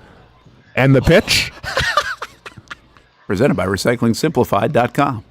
Ooh, man, he likes the high heat, man. High heat, strike 2. He's chasing above the letters twice now. Let's have an AB here, kid. A little plate discipline. Come on, Davison. D-E-Y. 1-2 count. The pitch. Man, this game must move fast. Oh, he laid right off. To it. How about that? Laid off. 2-strike approach. Not going to lie, that looked pretty good. The Marlins are taking note. But he laid off it. 2-2. There's Sebi. I like it. 2-2. 2-2. Back on the mound. And the pitch. Ball 3. Really? Ball 5. Looking at a full count now. He just swung at a couple of them. This guy, obviously, according to my colleague Brent Martineau, spends a lot of time in the squat rack. He's got a trunk on him. That thumper got a dumper. Foul. Thick lowers. Foul. I love how we just combined our Shock Your Mock scouting reports into this. Those tights look. Those pants look pretty tight. What are we doing over there? Going with the old school look of bringing those legs up a little bit, showing off some sock and the pitch. Oh! And that's gonna score 2. See, I'm sure. I'm not calling it. Just one. Just one. Unhitch the plow next time and make sure you score 2. We got to see it down. That's good base running. Unhitch that wagon and score 2 next time. Good base running, Jacob Marcy. That was a hit all the way. Who's coming up? We'll keep going all day with this. I feel like we're pretty good luck right now, Brent. Oh, we are pretty good luck. All right, we got one more, huh? We got nothing else to do. What are we doing? Stuart's helping me out too, man. One more batter. Troy Johnston. Troy Johnston out of Tacoma, Washington. A lot of great bars in Tacoma. Let me tell you a little bit about Troy Johnston. He had the go-ahead RBI on Sunday in Memphis to give the Shrimp the split. Foul. Or did he hit a ball yet or not? I think it was foul. Yeah, okay. That's foul. That's looks like Chasen Shreve on the mound. He's been in the big leagues with a couple of hailing stops. from Tacoma, Washington, which is the Indian name for Mother of Waters at Mount Rainier. And the pitch. Strike 1. That's a good little Or strike 2. That's very Tacoma, the adopted city of destiny, and its official slogan since 1873. And the pitch. Okay. The transition back. The port of Tacoma covers more than 2,400 acres, making it the 6th largest port in North America. And the batter steps back to the box. This would be an interesting broadcast style. And the pitch. Foul. Wow. Tacoma was incorporated on November. Oh. Back to your facts. Little souvenir for the fans out there. Look at that kid got a ball. That a baby. That kid's got a ball. And then he gave it to his brother. Why would you go to school and get foul balls at the shrimp game, everybody? The reset. Tacoma's elevation is 381 feet, varying between sea level and about 500 feet total. And the pitch.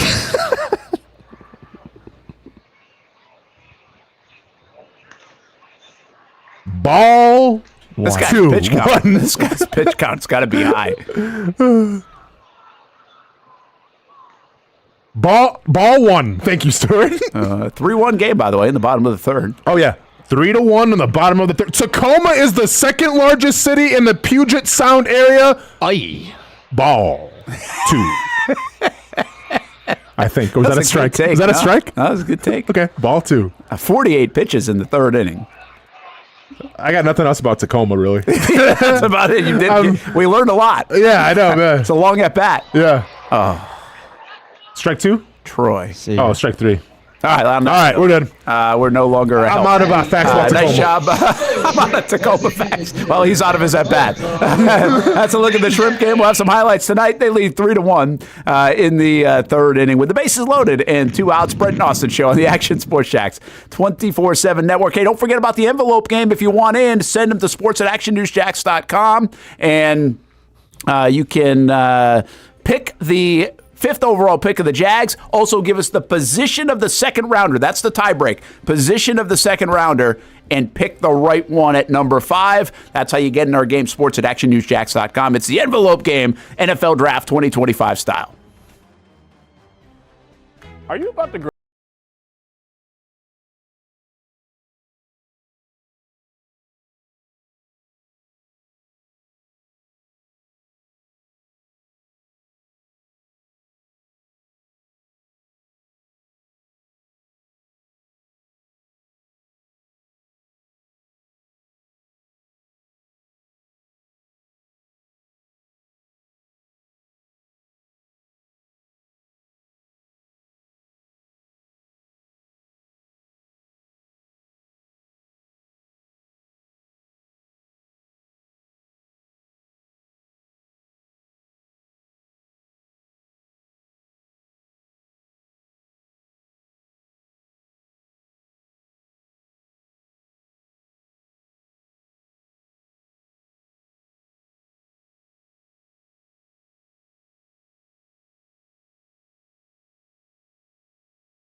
Helping people. It's at the core of what Alive Credit Union is all about, and it's been that way for over 70 years. From the start in 1954 to today, the mission remains to inspire financial wellness and give you a financially fit lifestyle. Alive Credit Union and its employees are committed to not only serving their valued members, but also our community here in Northeast Florida. I had a chance to see that commitment firsthand as Alive partnered with our Action Sports Jacks 24/7 team to bring you Armada men's and women's soccer broadcasts. Inside the 18, it is a shot, and it's a goal! Chloe Chivers! And that connection to the community continues with Alive Credit Union's support of the Police Athletic League of Jacksonville. Alive Credit Union's commitment to our community also involves serving the financial needs of all first responders through the recent merger partnership with City and Police Federal Credit Union. Join the community and become a member of Alive Credit Union today. Find out the many ways you can be inspired in financial wellness at alivecu.coop.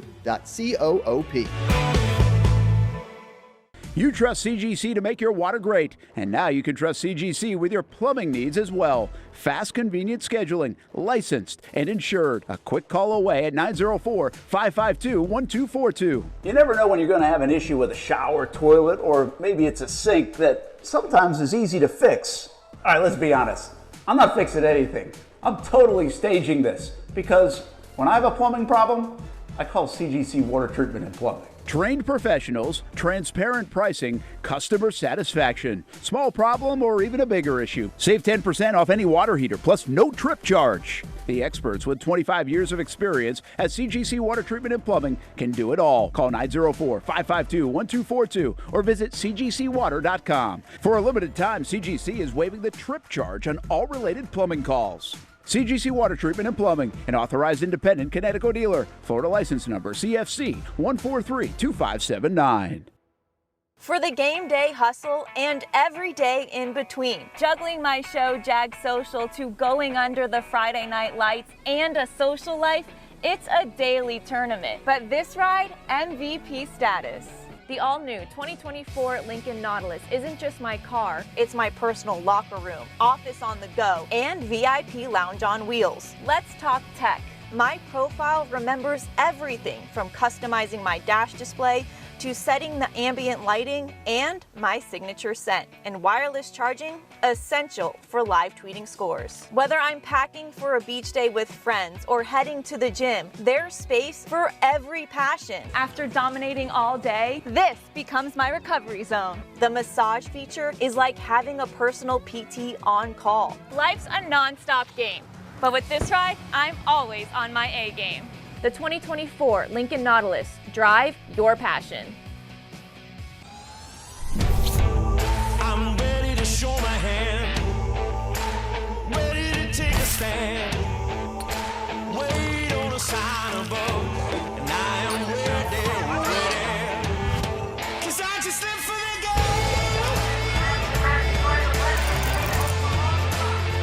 'Cause I just live for the game.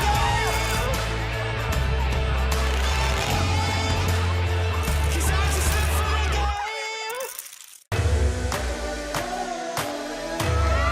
The crown's for the tape. I got it. Iconic. I'm built to win. Back to back, I do it again. I'm iconic. I'm one of a kind. I'm iconic.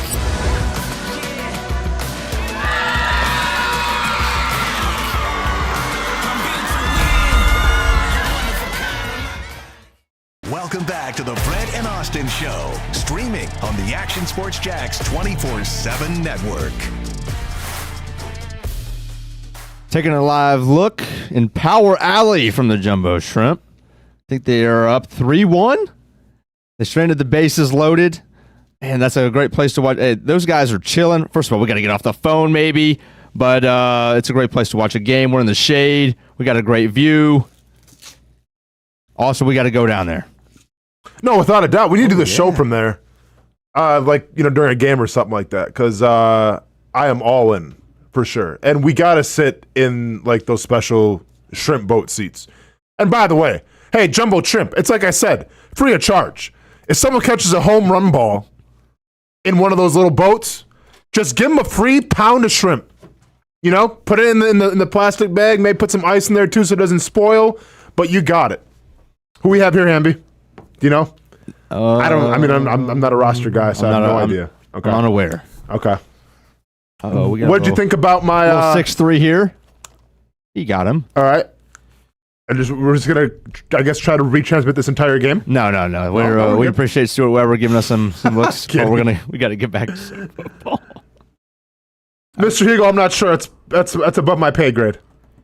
But we weren't retransmitting it. We were just commenting on it, right? No. Whatever, Casey. Casey Kurtz, welcome to the studio. By the way, your right fielder is number 4, Andrew Pintar. Okay. If you were wondering. Anybody on the shrimp right now worth getting an autograph for, like potential wise? I mean, yeah, there's a good amount. They just had some guys called up. Joe Max here now, which is a pretty good name. That was the guy that just got the hit. Austin. Say it again, I'm sorry? Joe Mack was the first guy you were breaking down for us. Yeah. In the middle of the it's his first day here. Effects. He just got here last night. No kidding. Yep, he was in Pensacola. Huh. Do you think like they relish this opportunity because they know, like, it's one step away? Yeah. Yeah. It's a big deal. I mean, yeah, it's a huge deal. No doubt about it. It's significantly better than being in Pensacola for Joe Mack, I'll tell you that for sure, and everybody else that comes up. Yeah. I mean, listen, the way that the Marlins play baseball, they call up and send down dudes every second. So, I mean, you are legitimately one sprained ankle away from going up. So, yeah. I mean, that's how it happens. I feel like the Brewers are doing that right now, too. It's just calling up everybody, but it's more pitchers, but like calling people down, calling people up. Do you know how this works, Casey? Like, if you get called up from the minors and you get that contract to the majors, you know what I'm saying? Like, obviously, so there's a couple things that have to happen. Okay. So to get called up, you have to be on the 40-man roster. There's a 40-man roster, and then there's everybody else in the minors. There's hundreds of minor leaguers in each team. Okay, so when you get added to the 40-man roster, you immediately hit a minimum salary requirement. Even if you're in the minors? Yes, if you're on the 40.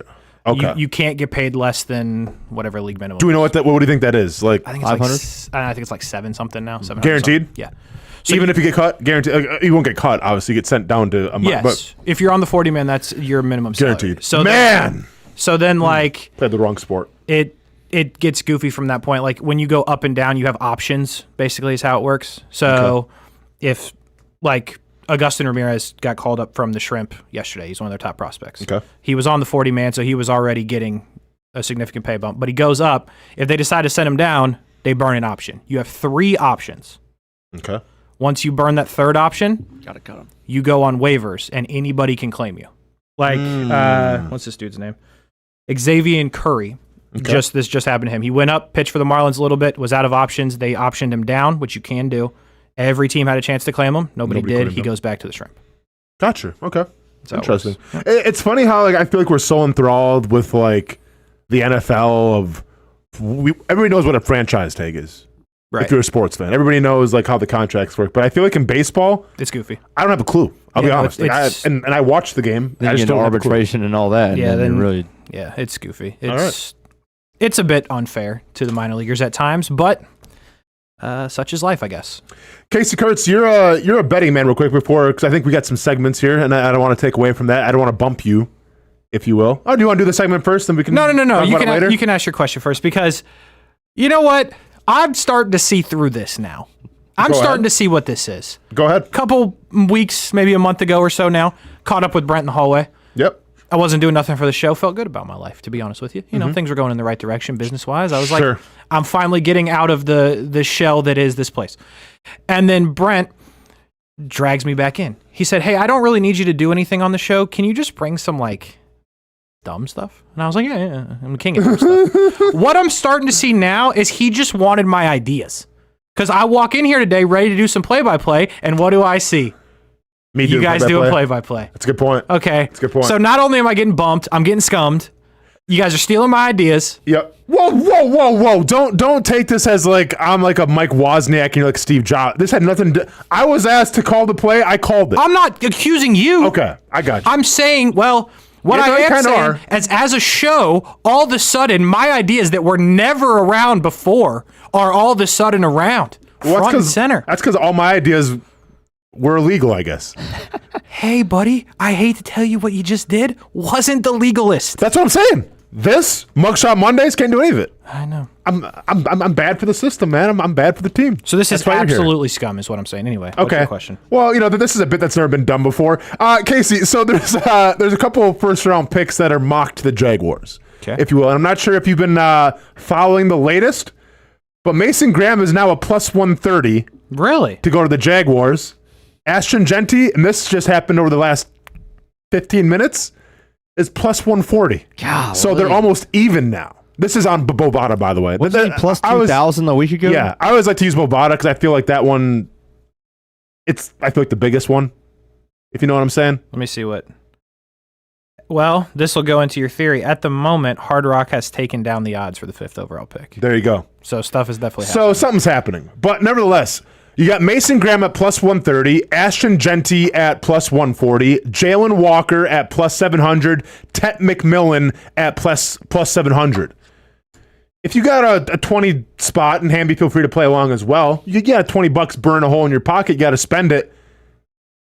Who are you putting it on? I'm not saying who do you think the Jaguars will draft. I'm saying if you had $20 and you want to get some bang for your buck, or maybe want more of a sure thing, who would you take right now? What's McMillan again? McMillan is plus 700. He's the same as Jalen Walker. So, but if we trade out, then it's void, right? Correct. It has to be at 5. Well, yeah, because this is for the 5th overall pick. Well, it's not void. No, it's not.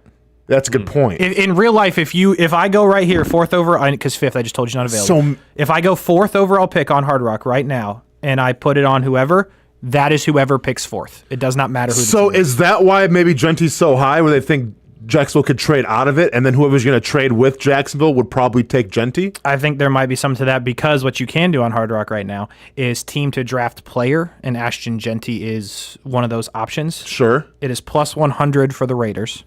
Okay. Plus 150 for the Jags. Okay, so it's still pretty high, though. Yes. Regardless. Okay. So, yeah, it's just for the sake of argument, though. If you guys got $20, where are you putting it down? Mason Graham plus 130. Genty plus 140. Jalen Walker plus 700. Tet McMillan plus 700. Unless, I don't know if you guys want, like, anything. I mean, if you want to, like, really risk it for the biscuit, I'm trying to find out where. What's Travis Hunter? That's what I was looking for. He's not even available. Ooh, I like those odds.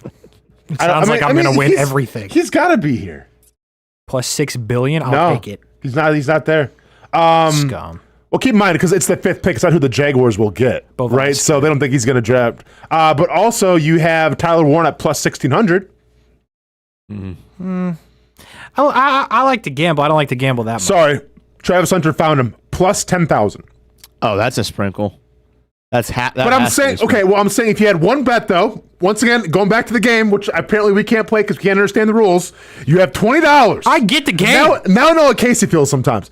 $20. Thank you. Gonna need you guys to select one of these people to put money on. Not saying who you think the Jaguars are gonna pick. If you had $20, who would you take?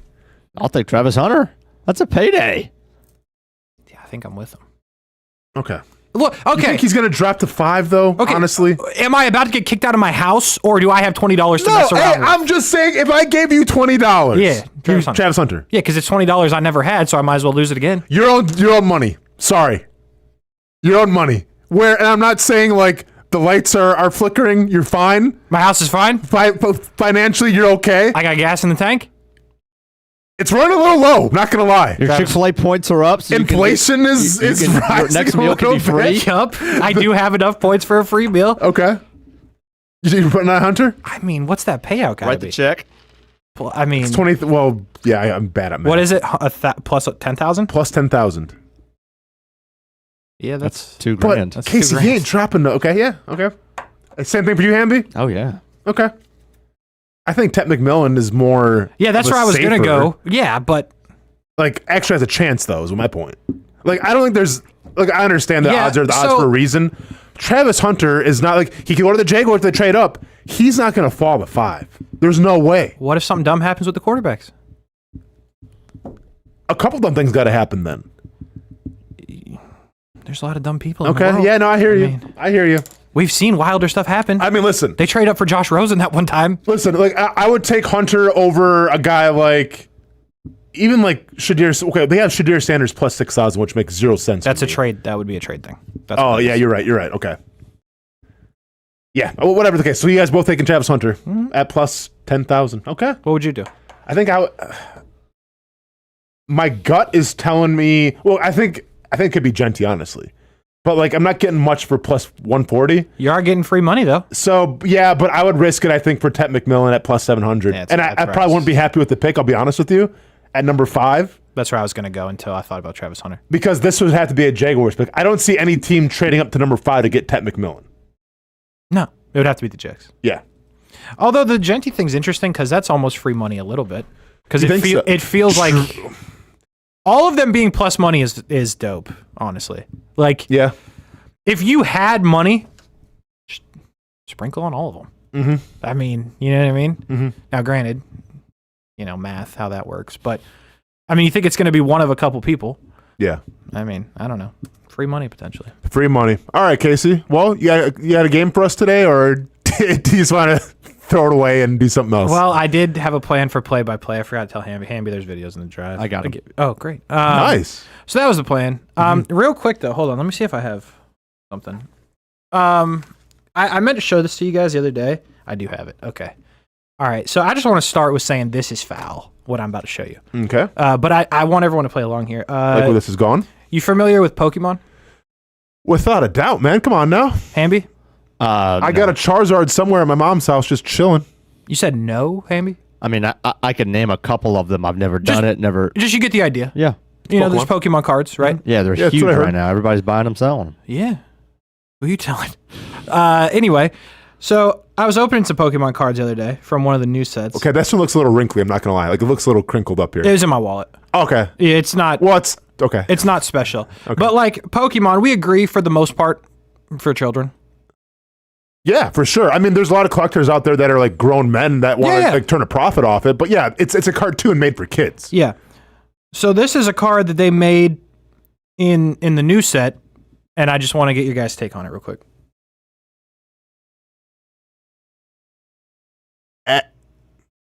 Ends PP up?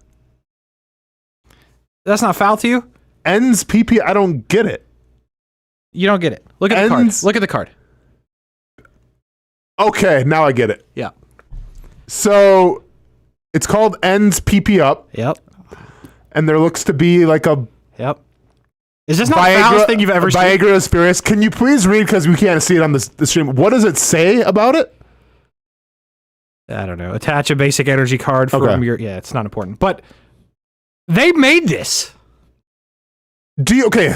And by the way, just to add to this a little bit, N, in the N's PP up, if you will, is a Pokemon trainer.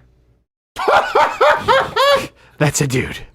So this is his special PP up. Yeah. Now, what are we doing? Here's the question. What are we doing? Well, hang on. And this is me trying to defend it.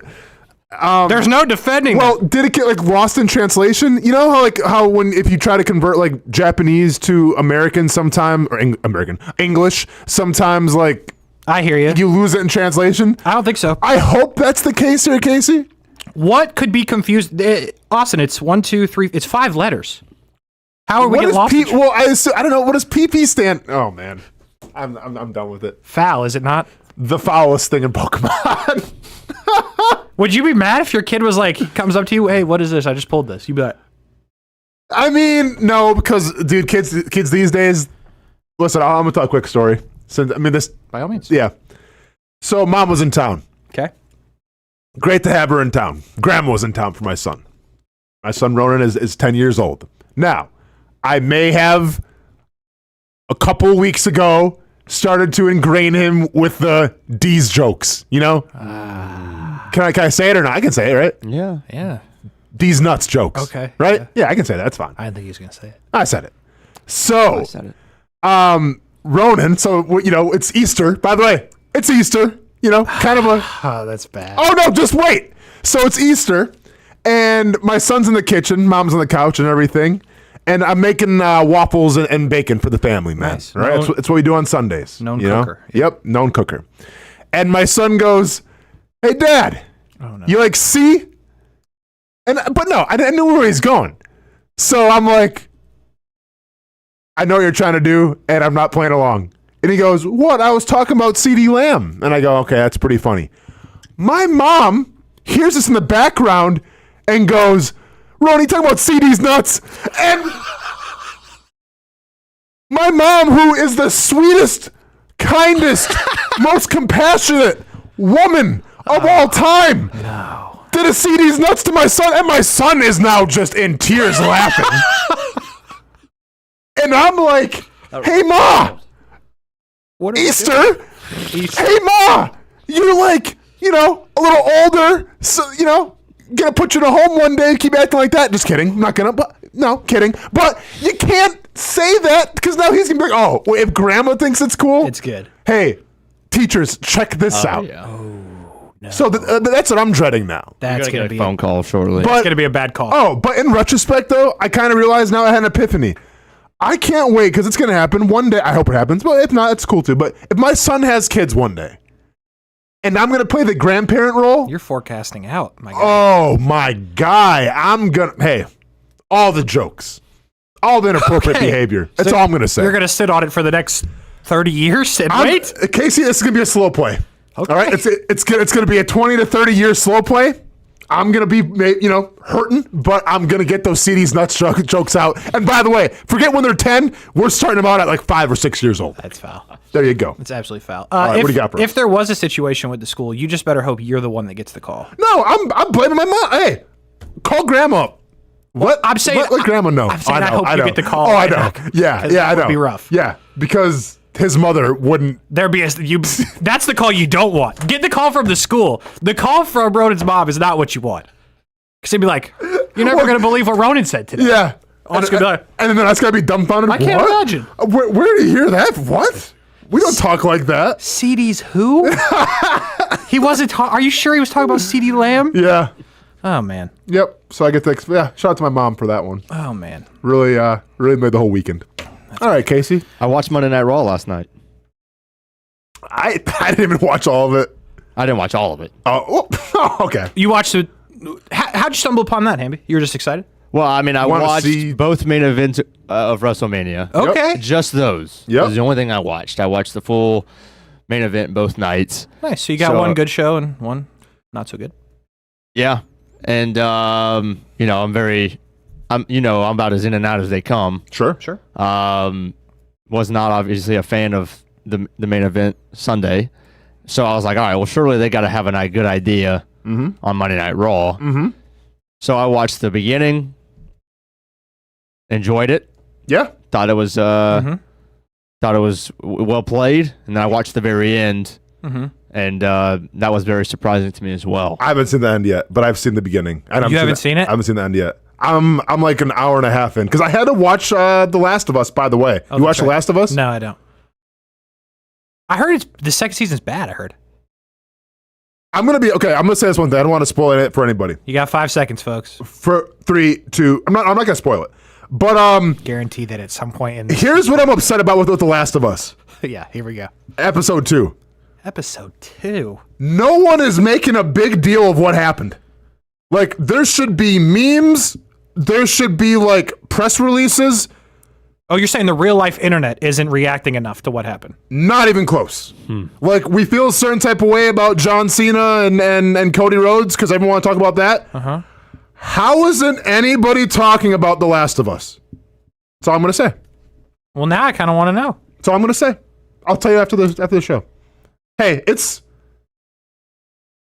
you know me, man. You know, I like my shows. You do. I don't watch a lot of them, but like the ones that I like a lot. I am upset with the entire internet because I wasn't prepared. So I'm going to say. Here's one show you won't be disappointed on. Hey, how about that? Let them know, Casey. Scrap House. You definitely will not be disappointed. The internet will not be upset. Wednesdays, 7 o'clock. And we did a couple of late night editions after WrestleMania, which was good. Yep. Still more to break down. And really, there's a lot to break down, which happened last night. We will do that on Wednesday. Yeah, I'm glad you said something. Because if you wouldn't have said that you hadn't seen it, I was pretty excited. I'll leave it there. Okay, cool. But yeah, I saw Becky Lynch do exactly what I thought she was going to do just a day later. Oh, called it. A day later, though, for no reason. But Absolutely called it. But hey, we'll talk about it on the Scrap House. We'll talk about it on the Scrap House. Yeah. But, Hamby, if you can switch, we'll start with that one, if you have it. So, anyway, we're going to do some play-by-play, which has apparently already been worn out on the show, but that's okay. It's okay. The more the merrier. We're going to start with Austin. Brent usually does it. Hamby, I have one for you as well. Okay. But here's what we're going to start with. Do you want to set it up quick? I mean, the game? What's going on? I don't know what I'm about to see. You don't know what? Yeah, I'm about to set up. Okay. You don't know what you're about to see, but Austin's going to commentate on it. I can tell you this: you've already seen it. Okay. We may or may not have just been talking about it. Oh God! If this is Travis Scott, we have an issue. It's not Travis Scott. Okay, it is thank not God. from WrestleMania. It is from last night. Okay. I do want to tell you, the first 10 seconds are your chance to build. Okay. It's going to be. I put it in slow motion, so if you're like, why is he moving at grandma speed? That's because I put it in slow motion. I'm trying to throw off the copyright stuff. So, you know me, just trying to work. In our quest not to get shut down. But then you will see a video from the crowd. Okay. Which pretty much tells the story. But you are going to commentate on this very viral moment from Monday Night Raw last night. All right, when you're cool, ready. cool.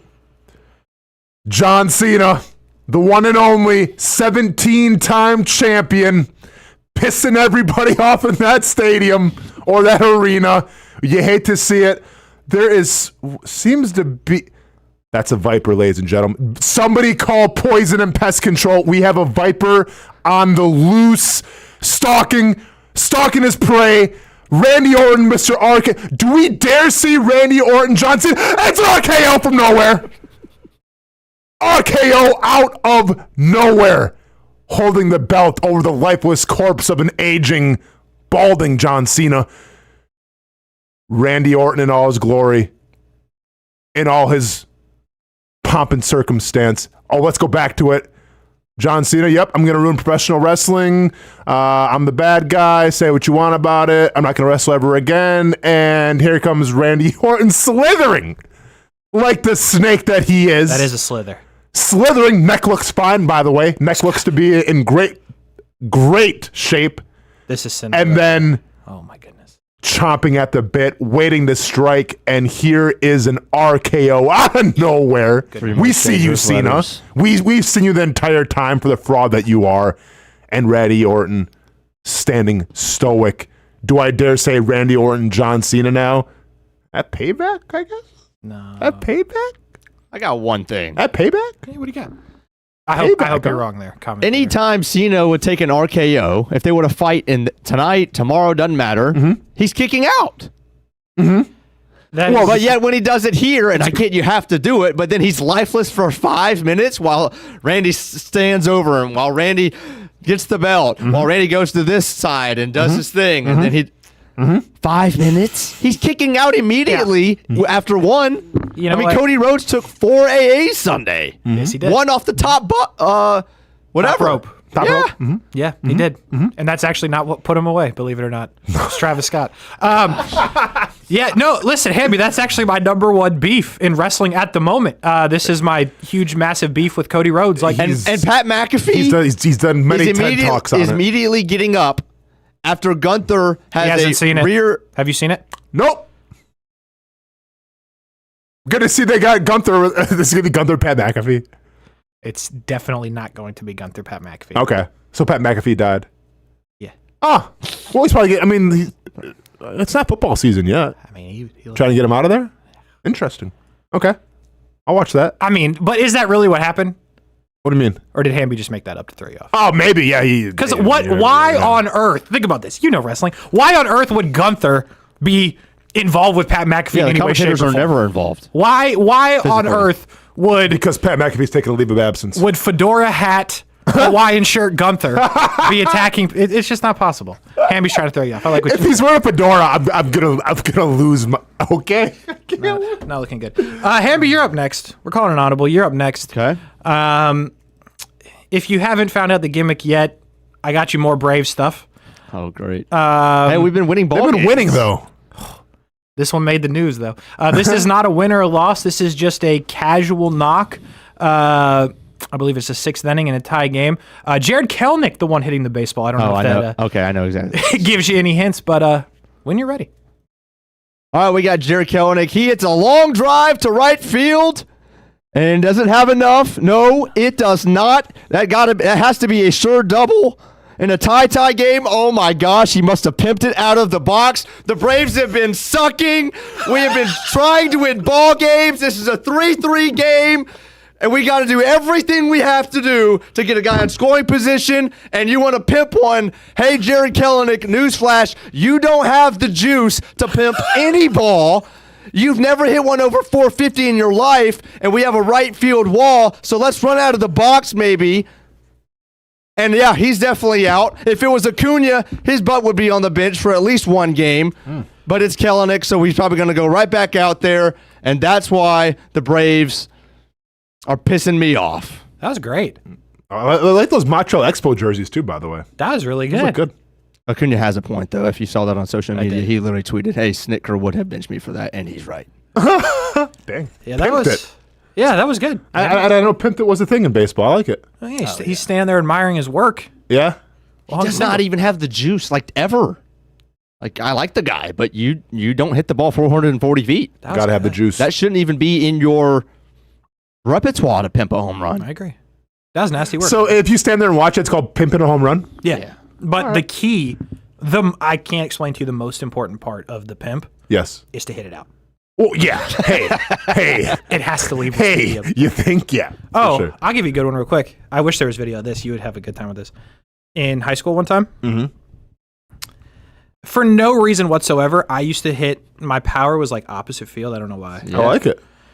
So we were playing a game. Who knows? I don't remember the situation. Anyway, I'm up there. I'm like, this is going to happen. Bomb. Right field. I'm like, this is a nuke. So I pimp it, throw the bat, good moment with the lads, hit the fence. Oh. I got thrown out at first. No. What did your coach say? I don't think I ever played again. That was it? Like, I truly don't know if I ever went back in. Like, how old that's were a you? Sean Casey Yeah. kind of were you upperclassmen or like under, like, you know what I'm saying? Sophomore, I think. Okay, yeah. So you still had room to learn. Because I feel like some seniors, it's like, okay, well, this is it. So, dang. Can't. At first. Yikes. Okay, I wasn't even. Must have been a chooch from the right fielder. It was. Yeah, dude. It was a chooch? Yeah. Okay. A rocket, if you will. No, I know what he was talking about. Chooch. It's new terminology for me. It was one of actually, I remember the exact situation now. It was this kid. His name is Tyler Dyson. He played for Florida. Got drafted by the Nationals. He was a really good pitcher. Nice. So he was just out there chilling, and then he waiting, threw 90. waiting So to throw you. He nuked me. Yeah. Yeah. And we were friends. We played travel together, so that was a funny moment. Well, I'm not sure for me. I seriously didn't go back in like the rest of the year. Well, I'm sure like you probably got mentioned like on MLB like film studies, like when they were trying to scout this kid. Yeah. Yeah. Look at this kid getting thrown out. I think that was actually the biggest problem. Yeah. Look at that arm. If I wouldn't have got thrown out at first, trying to pimp a home run in high school, yeah, I had a shot. Anyway. All right, you got one more Hit video. me with it, man. Let's go. This one I should have sent you more of a setup. I didn't, so I'm going to set it up for you here. I like spontaneity. That's a word. Yep. Spontaneity. Yep. This one comes from the beautiful game, soccer. I thought we were gonna go golf again. I'm like, Casey, come on. Okay, soccer. Gotcha. Okay. And I gotta put you in this moment here for you to fully, because you gotta understand, soccer is one of the most beautiful comments. Ask Stuart. He's great at it. Yeah, dude. I watch soccer. I know. It feels like they never say anything wrong. Sure. It's beautiful. It's elegant. Yeah. We are tied. 0-0. The fans in this arena sat through 92 minutes of 0-0 soccer. Yes. We're going into the 93rd minute. We are in extra time. Okay. Real Madrid and a team that if you looked at how they said the name of their team, you'd be like, how do I say that? It is Bill in slow, but then you say it quicker. Bilbao. Bilbao's the team they're playing? Bilbao. Yes. Bilb. Okay. And then real quick, can be known soccer genius. Madrid, Spain. Yeah. Both teams are Spanish. Bilbao. I'm not gonna lie. That sounds like something I would order like at an ethnic restaurant. Like I would get like a Bilbao buns. That's what it sounds like. Okay. Yeah. So you could try to work that into your call. I'll try. Real Madrid is obviously very good. Bilbao is Bilbao. But they are tied in the 93rd minute. What you'll see is a very quick lead up to what is the capping moment of the game. And as you would expect, this is probably, you're going to see a goal here. Okay, I would hope so. Your goal scorer is Federico Valverde. Federico Valverde. Federico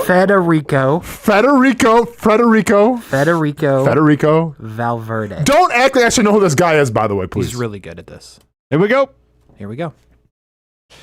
Right as rain. 0-0 on the pitch. Federico Valverde.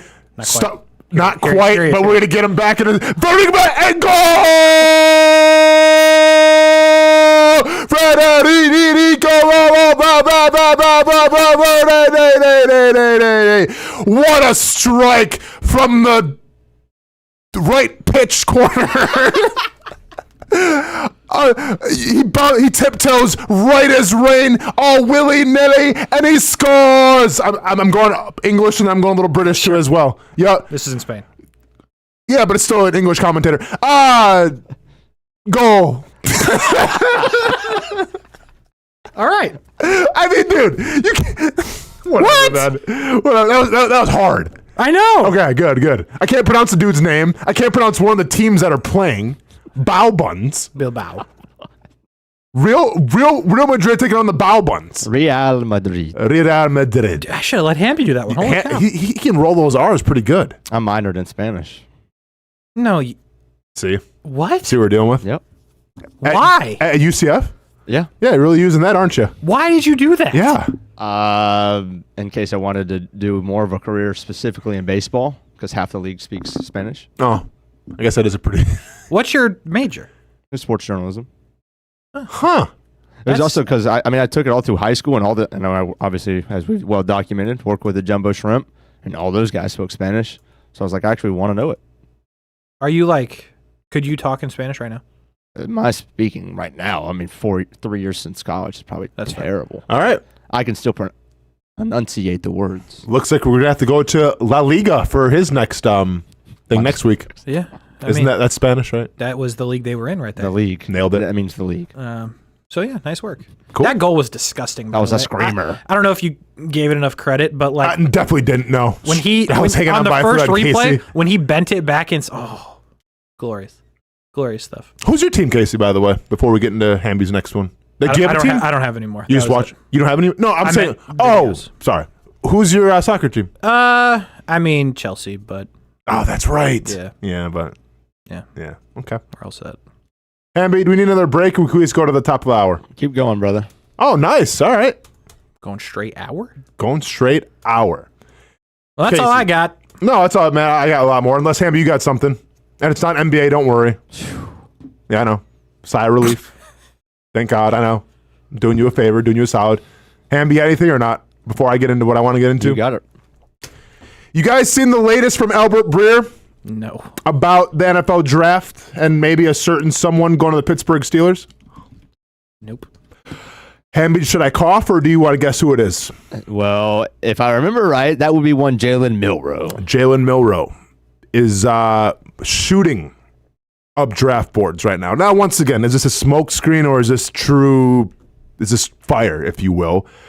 But there are people now saying, and if you type in Jalen Milroe, he was trending this morning for a reason. They're saying he's going to be the best running quarterback in NFL history. I believe it. And yes, this is over a guy by the name of Lamar Jackson and over a guy by the name of Michael Vick. Hamby, you seem to be very adamant that this is actually true and there is some fire to the smoke. What makes you so sure about that? I think he was the best runner of the football in college of any position last year. Okay. However, my immediate, I think it's possible that but if he can't throw the football, then how good can he run it? That's actually exactly what I was going to say. He can't throw it. He's not a very good thrower. He's got a good deep ball, but anything 3 to 20 yards is probably going to be incomplete. I mean, everyone's reporting right now. And what was this? This is from I want to give him like the proper credit, obviously. Sure. This is NFL writer and NFL insider, and it all checks out. He's got over 100,000 followers. John Frisella? I didn't take Italian. Okay. Well, he says breaking the NFL draft market for Alabama QB Jalen Milroe is smoking hot right now per source. 6 teams absolutely love him, and he's looking like a first-round pick as of now. You can wait and still get him. Can you though, Ham? Because listen, we talked about this a couple weeks ago. Like, this is what always happens. But why? You think that, okay, it's kind of a quarterback weak draft. You got Cam Ward. All right, you got Sanders, but like he can probably fall a little bit. Like, it's Cam Ward, and that's about it. And if you want to put Jackson Dart, sure too. But this always happens. Where teams are going to now try to trade up, teams are going to try to go above and beyond to try to get a franchise quarterback because it means that much. Do you think Jalen Milroe could be that guy? Like, do you see him go in the first round? Because let's be honest, besides me coughing all the time saying the Steelers are going to take him, and how do I know that? Sometimes you hear things. But besides that, no one's really predicted Jalen Milroe to go in the first round, even though he said he's going to Green Bay to sit in the green room as well. Am I missing something? Like, he wasn't good. He had a and Hamby would know better than me, but it felt like he had a couple of moments. Like, he played great against Georgia, but not against anybody else. Right, a couple of moments. Yeah. He threw the ball against Auburn, right, 2 years ago? Yep. But this is, and I'm not saying this is right, Casey, but I think what the thought is that he's the most physically gifted quarterback in this draft class by far. And maybe one of the most physically gifted quarterbacks of all time. Now, when I say physically gifted, I don't mean he's a great thrower. I don't mean he's accurate. I mean the physique and what he looks like. Sure. Is the selling point here. Not a Steelers fan, right? Obviously, I don't really care what happens to Steelers. I'm all in all of a sudden because it just dawned on me. For Jalen Milroe? Yeah. Hit me with it. It just hit me like a ton of bricks. Okay. Can you imagine what George Pickens is going to do when this guy's throwing the ball behind him? And above DK him? Metcalf too, man. They have DK. Oh, that's right, dude. Yeah. They're both going to be livid. Oh, I'm all in. You got to pick him.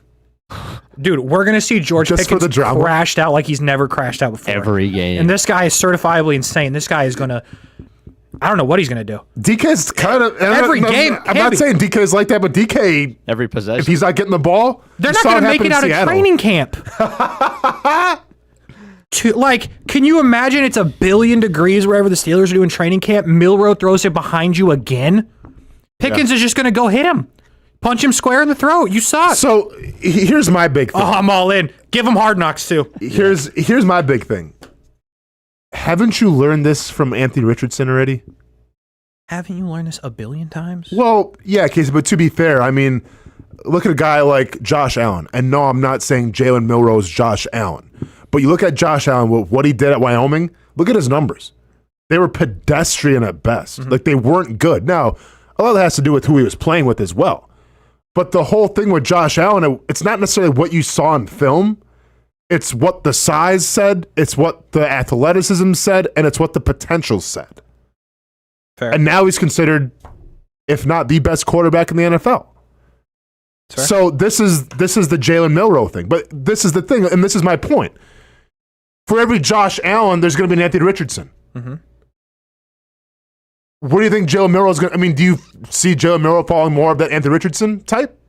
Because he had great guys to throw to in college. Yeah, I mean... He had a great offensive line to play with. I would certainly, in my opinion, say that it's closer to Anthony Richardson than Josh Allen, for sure. Yeah. I think it's super risky, but, I mean, the Steelers have shown that they're willing to take a risk in the first round on your quarterback, Kenny Pickett. So... Yeah. I mean... Do it again, I guess. If you're obviously the physical tools are what they are. The one good thing about Jalen Milroe, one of the good things, he's played a lot of football, so it is different from Anthony Richardson in that scenario. Richardson just didn't play that much, super raw, but the styles are the same. So I mean, you do have a lot of, I guess, tape to pull from with Milroe, but also I would say a lot of that tape isn't great. Mm-hmm. So I want to ask you guys this question then. Let's take Cam Ward. Let's take Shadir Sanders. Let's take Jackson Dart. I'll throw Quinn Ewers in this just for the heck of it, and we'll throw Jalen Miller on there as well. Okay. Which one of these quarterbacks, their rookie year, is going to have the best showing? Because this happens every single year. Like, there's going to be one guy at least out of this group where it's like, oh, okay. He's like the next CJ Stroud. What I'm saying, his rookie year. Mm-hmm. He's the next Daniels from rookie. You know, which one of these guys? Hamby, who do you got? Like, I get the best quarterback is probably Cam Ward, but can you make an argument and say, well, he's playing in Tennessee. How good are they really going to be? You can make that argument.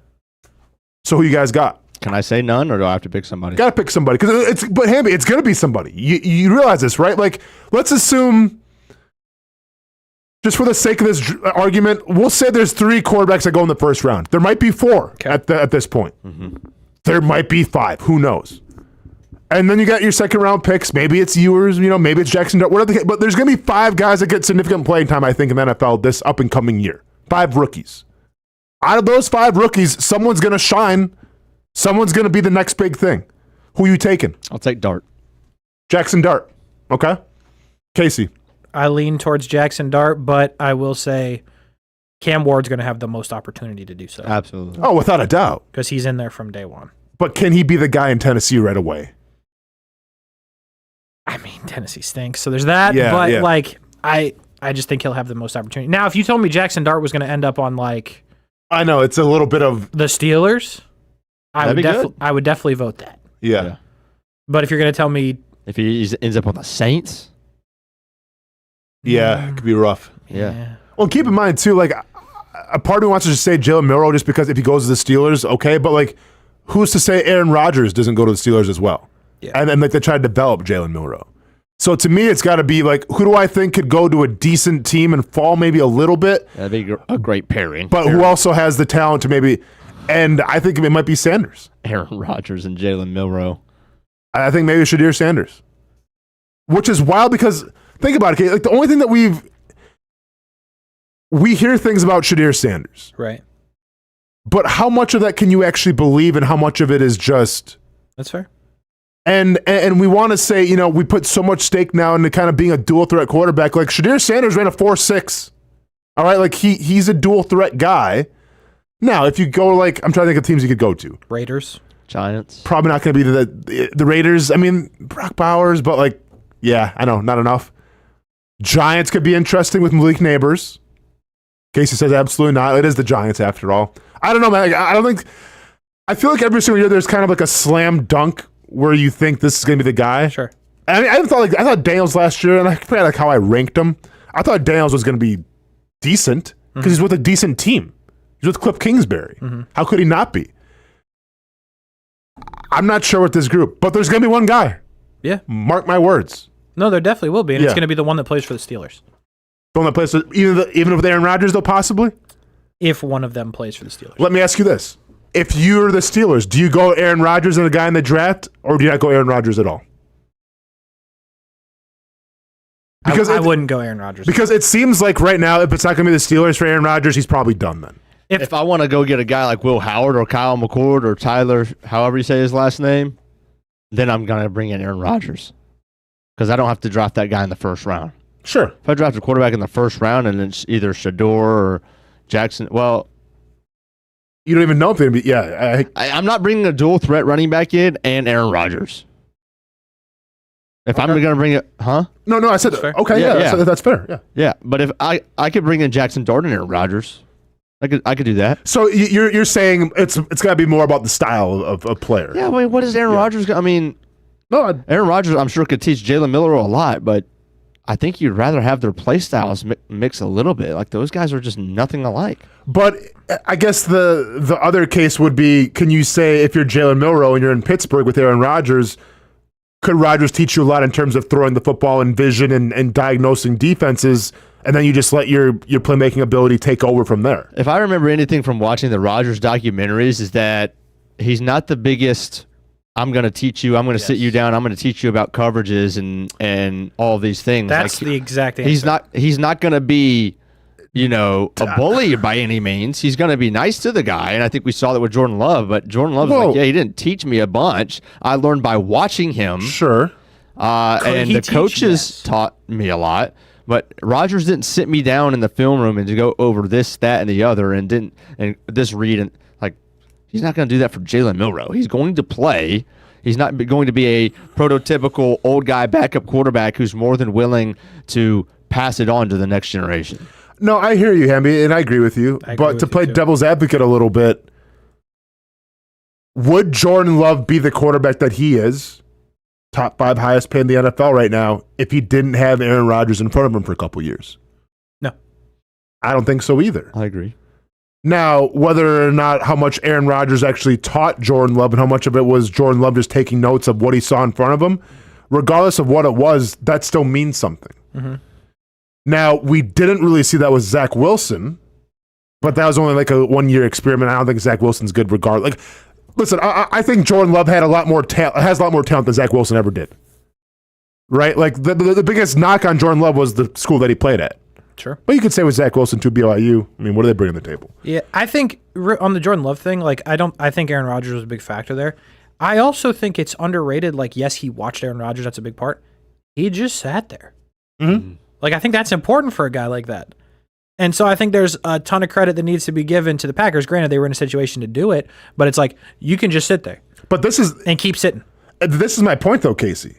Like, if I'm the Steelers, and I got to hit a home run on this quarterback if I'm going to draft him first round. Like, I can't have another Kenny Pickett situation, right? For it's wild for as great of an organization the Steelers are and how consistent they are of winning. Mm-hmm. They haven't solved the quarterback problem since Ben Roethlisberger. No. And how long ago was that? Good little bit now. It was a little bit. Still haven't figured it out yet. Like, Wilson and Fields, it was fine. But it wasn't like you didn't get your franchise guy out of those decisions. So if I'm the Steelers, and if this, Milroe smoke is true, then I'm going to get Aaron Rodgers. Because I'm not going to make the same mistake that I made with Anthony Richardson. We have a good idea now what Richardson is, and he's probably not going to really, it was a mistake. It was a miscalculation. But who's to say if you would have sat Richardson for a couple of years? That's what I'm saying. And brought in a veteran. I mean, heck, even if Joe Flacco would have started for a couple years for the Colts and had Richardson sit behind him, who knows what we're talking about now in terms of Richardson? I think the biggest thing with him is, and listen, we see this all the time with quarterbacks. I saw it firsthand with Blaine Gabbert. They got thrown in the fire too quickly. They lost their confidence, and they never got it back. Like, the quarterback is really the only position where you have to be so cerebral with how you handle them. Like, if you draft a wide receiver, hey, go out there and catch the ball. Yeah. If you draft a cornerback, go out there and stop the guy from catching the ball. If you draft a defensive lineman, go out there, tackle the guy that's got the ball, and make some plays. With the quarterback, it's like, okay, we feeling okay? Are you feeling confident? Do you know what to do here? Right? Are you feeling good? Like, I don't want to say you got to baby him, but it's so much more cerebral. So if I'm the Steelers, I'm taking Jalen Milroe. Fine. If that's my guy, cool. I'm also going to bring in Aaron Rodgers. Simple as that. Here's the craziest part. Where did Fields go? Jets, right? Yes. And he's the guy there now. So, like, hear me out as we sit here now. They clearly don't love Aaron Rodgers, or Aaron Rodgers doesn't love them. But it's not a home run to sign Aaron Rodgers for the Steelers, right? Sure. If you're talking about drafting like Jalen Milroe or somebody, that's also not a home run. Probably not. It kept Fields. I mean, Fields, first of all, by the way, would be a perfect guy to be your quarterback if you still wanted to draft a Jalen Milroe or somebody like that, because, hey, they play the same style of ball. And then secondary, Fields still might be very good. Like, I think Fields is talented. Mm-hmm. But you didn't do that. Mm-hmm. He's gone, and now you're stuck between 50-year-old Aaron Rodgers, who clearly doesn't love you back, and somebody that you may get stuck with in the draft. Like, what a debacle. Just stick with Justin Fields, what they should have done. I mean, in my opinion, but what do I know? Well, I mean, I think the biggest argument, Casey, well, once again, I'm not like trying to campaign for Milroe here, but it comes at a discount. So do you get another Justin Fields at a much lower price? I mean, maybe. Once again, I'm not saying I agree with it, but that could be some of the thought process. And it's not like Justin Fields is the greatest quarterback to ever play. Sure. But in a weird way, if you got from Jalen Milroe what Justin Fields is, you'd be happy. Yeah. But you had Justin Fields, and you let him go. You know what I mean? No, for sure. The whole thing is goofy.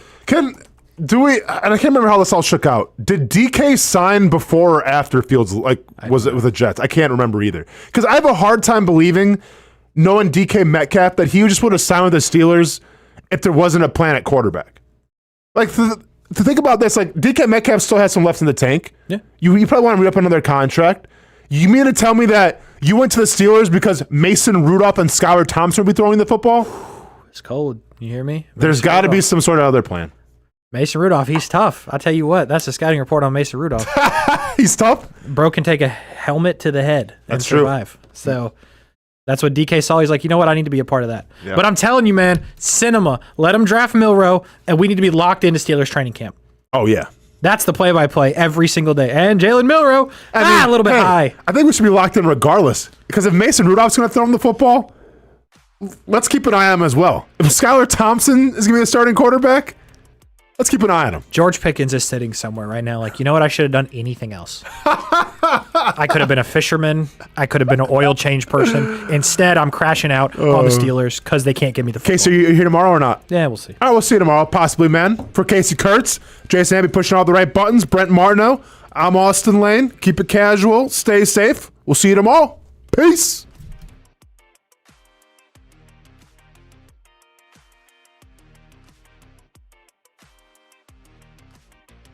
Most of us know how to throw.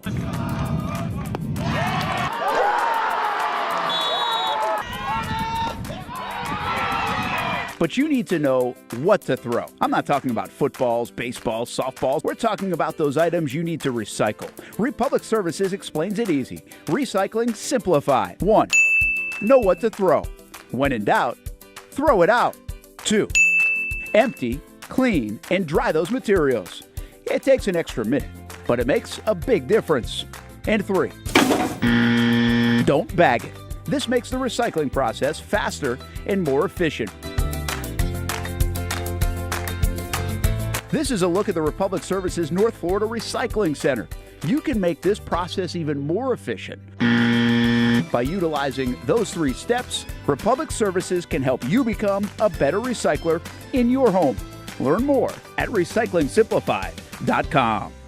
For the game day hustle and every day in between, juggling my show Jags Social to going under the Friday night lights and a social life, it's a daily tournament. But this ride, MVP status. The all-new 2024 Lincoln Nautilus isn't just my car, it's my personal locker room, office on the go, and VIP lounge on wheels. Let's talk tech. My profile remembers everything from customizing my dash display to setting the ambient lighting and my signature scent. And wireless charging, essential for live tweeting scores. Whether I'm packing for a beach day with friends or heading to the gym, there's space for every passion. After dominating all day, this becomes my recovery zone. The massage feature is like having a personal PT on call. Life's a non-stop game, but with this ride, I'm always on my A game. The 2024 Lincoln Nautilus. Drive your passion. You trust CGC to make your water great, and now you can trust CGC with your plumbing needs as well. Fast, convenient scheduling, licensed and insured. A quick call away at 904-552-1242. You never know when you're going to have an issue with a shower, toilet, or maybe it's a sink that sometimes is easy to fix. All right, let's be honest. I'm not fixing anything.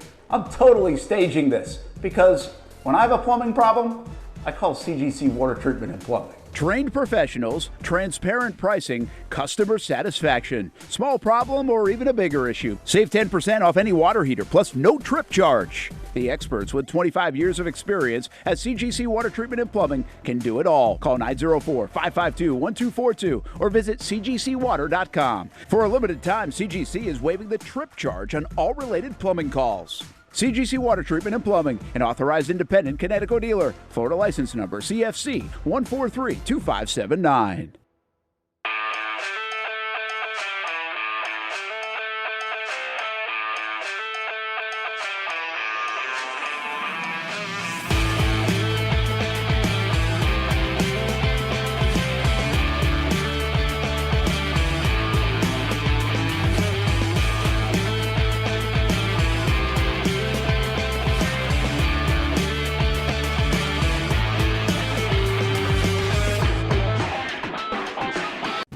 Action Sports Jax is the biggest brand in Jacksonville, and we're excited to add another partnership for this team's biggest season yet.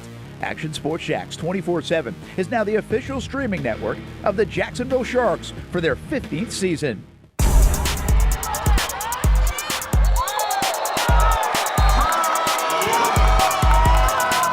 The Jacksonville Sharks are your champions. Are you about to graduate high school and haven't decided on what you want to do when you get done? Well, one option is to apply to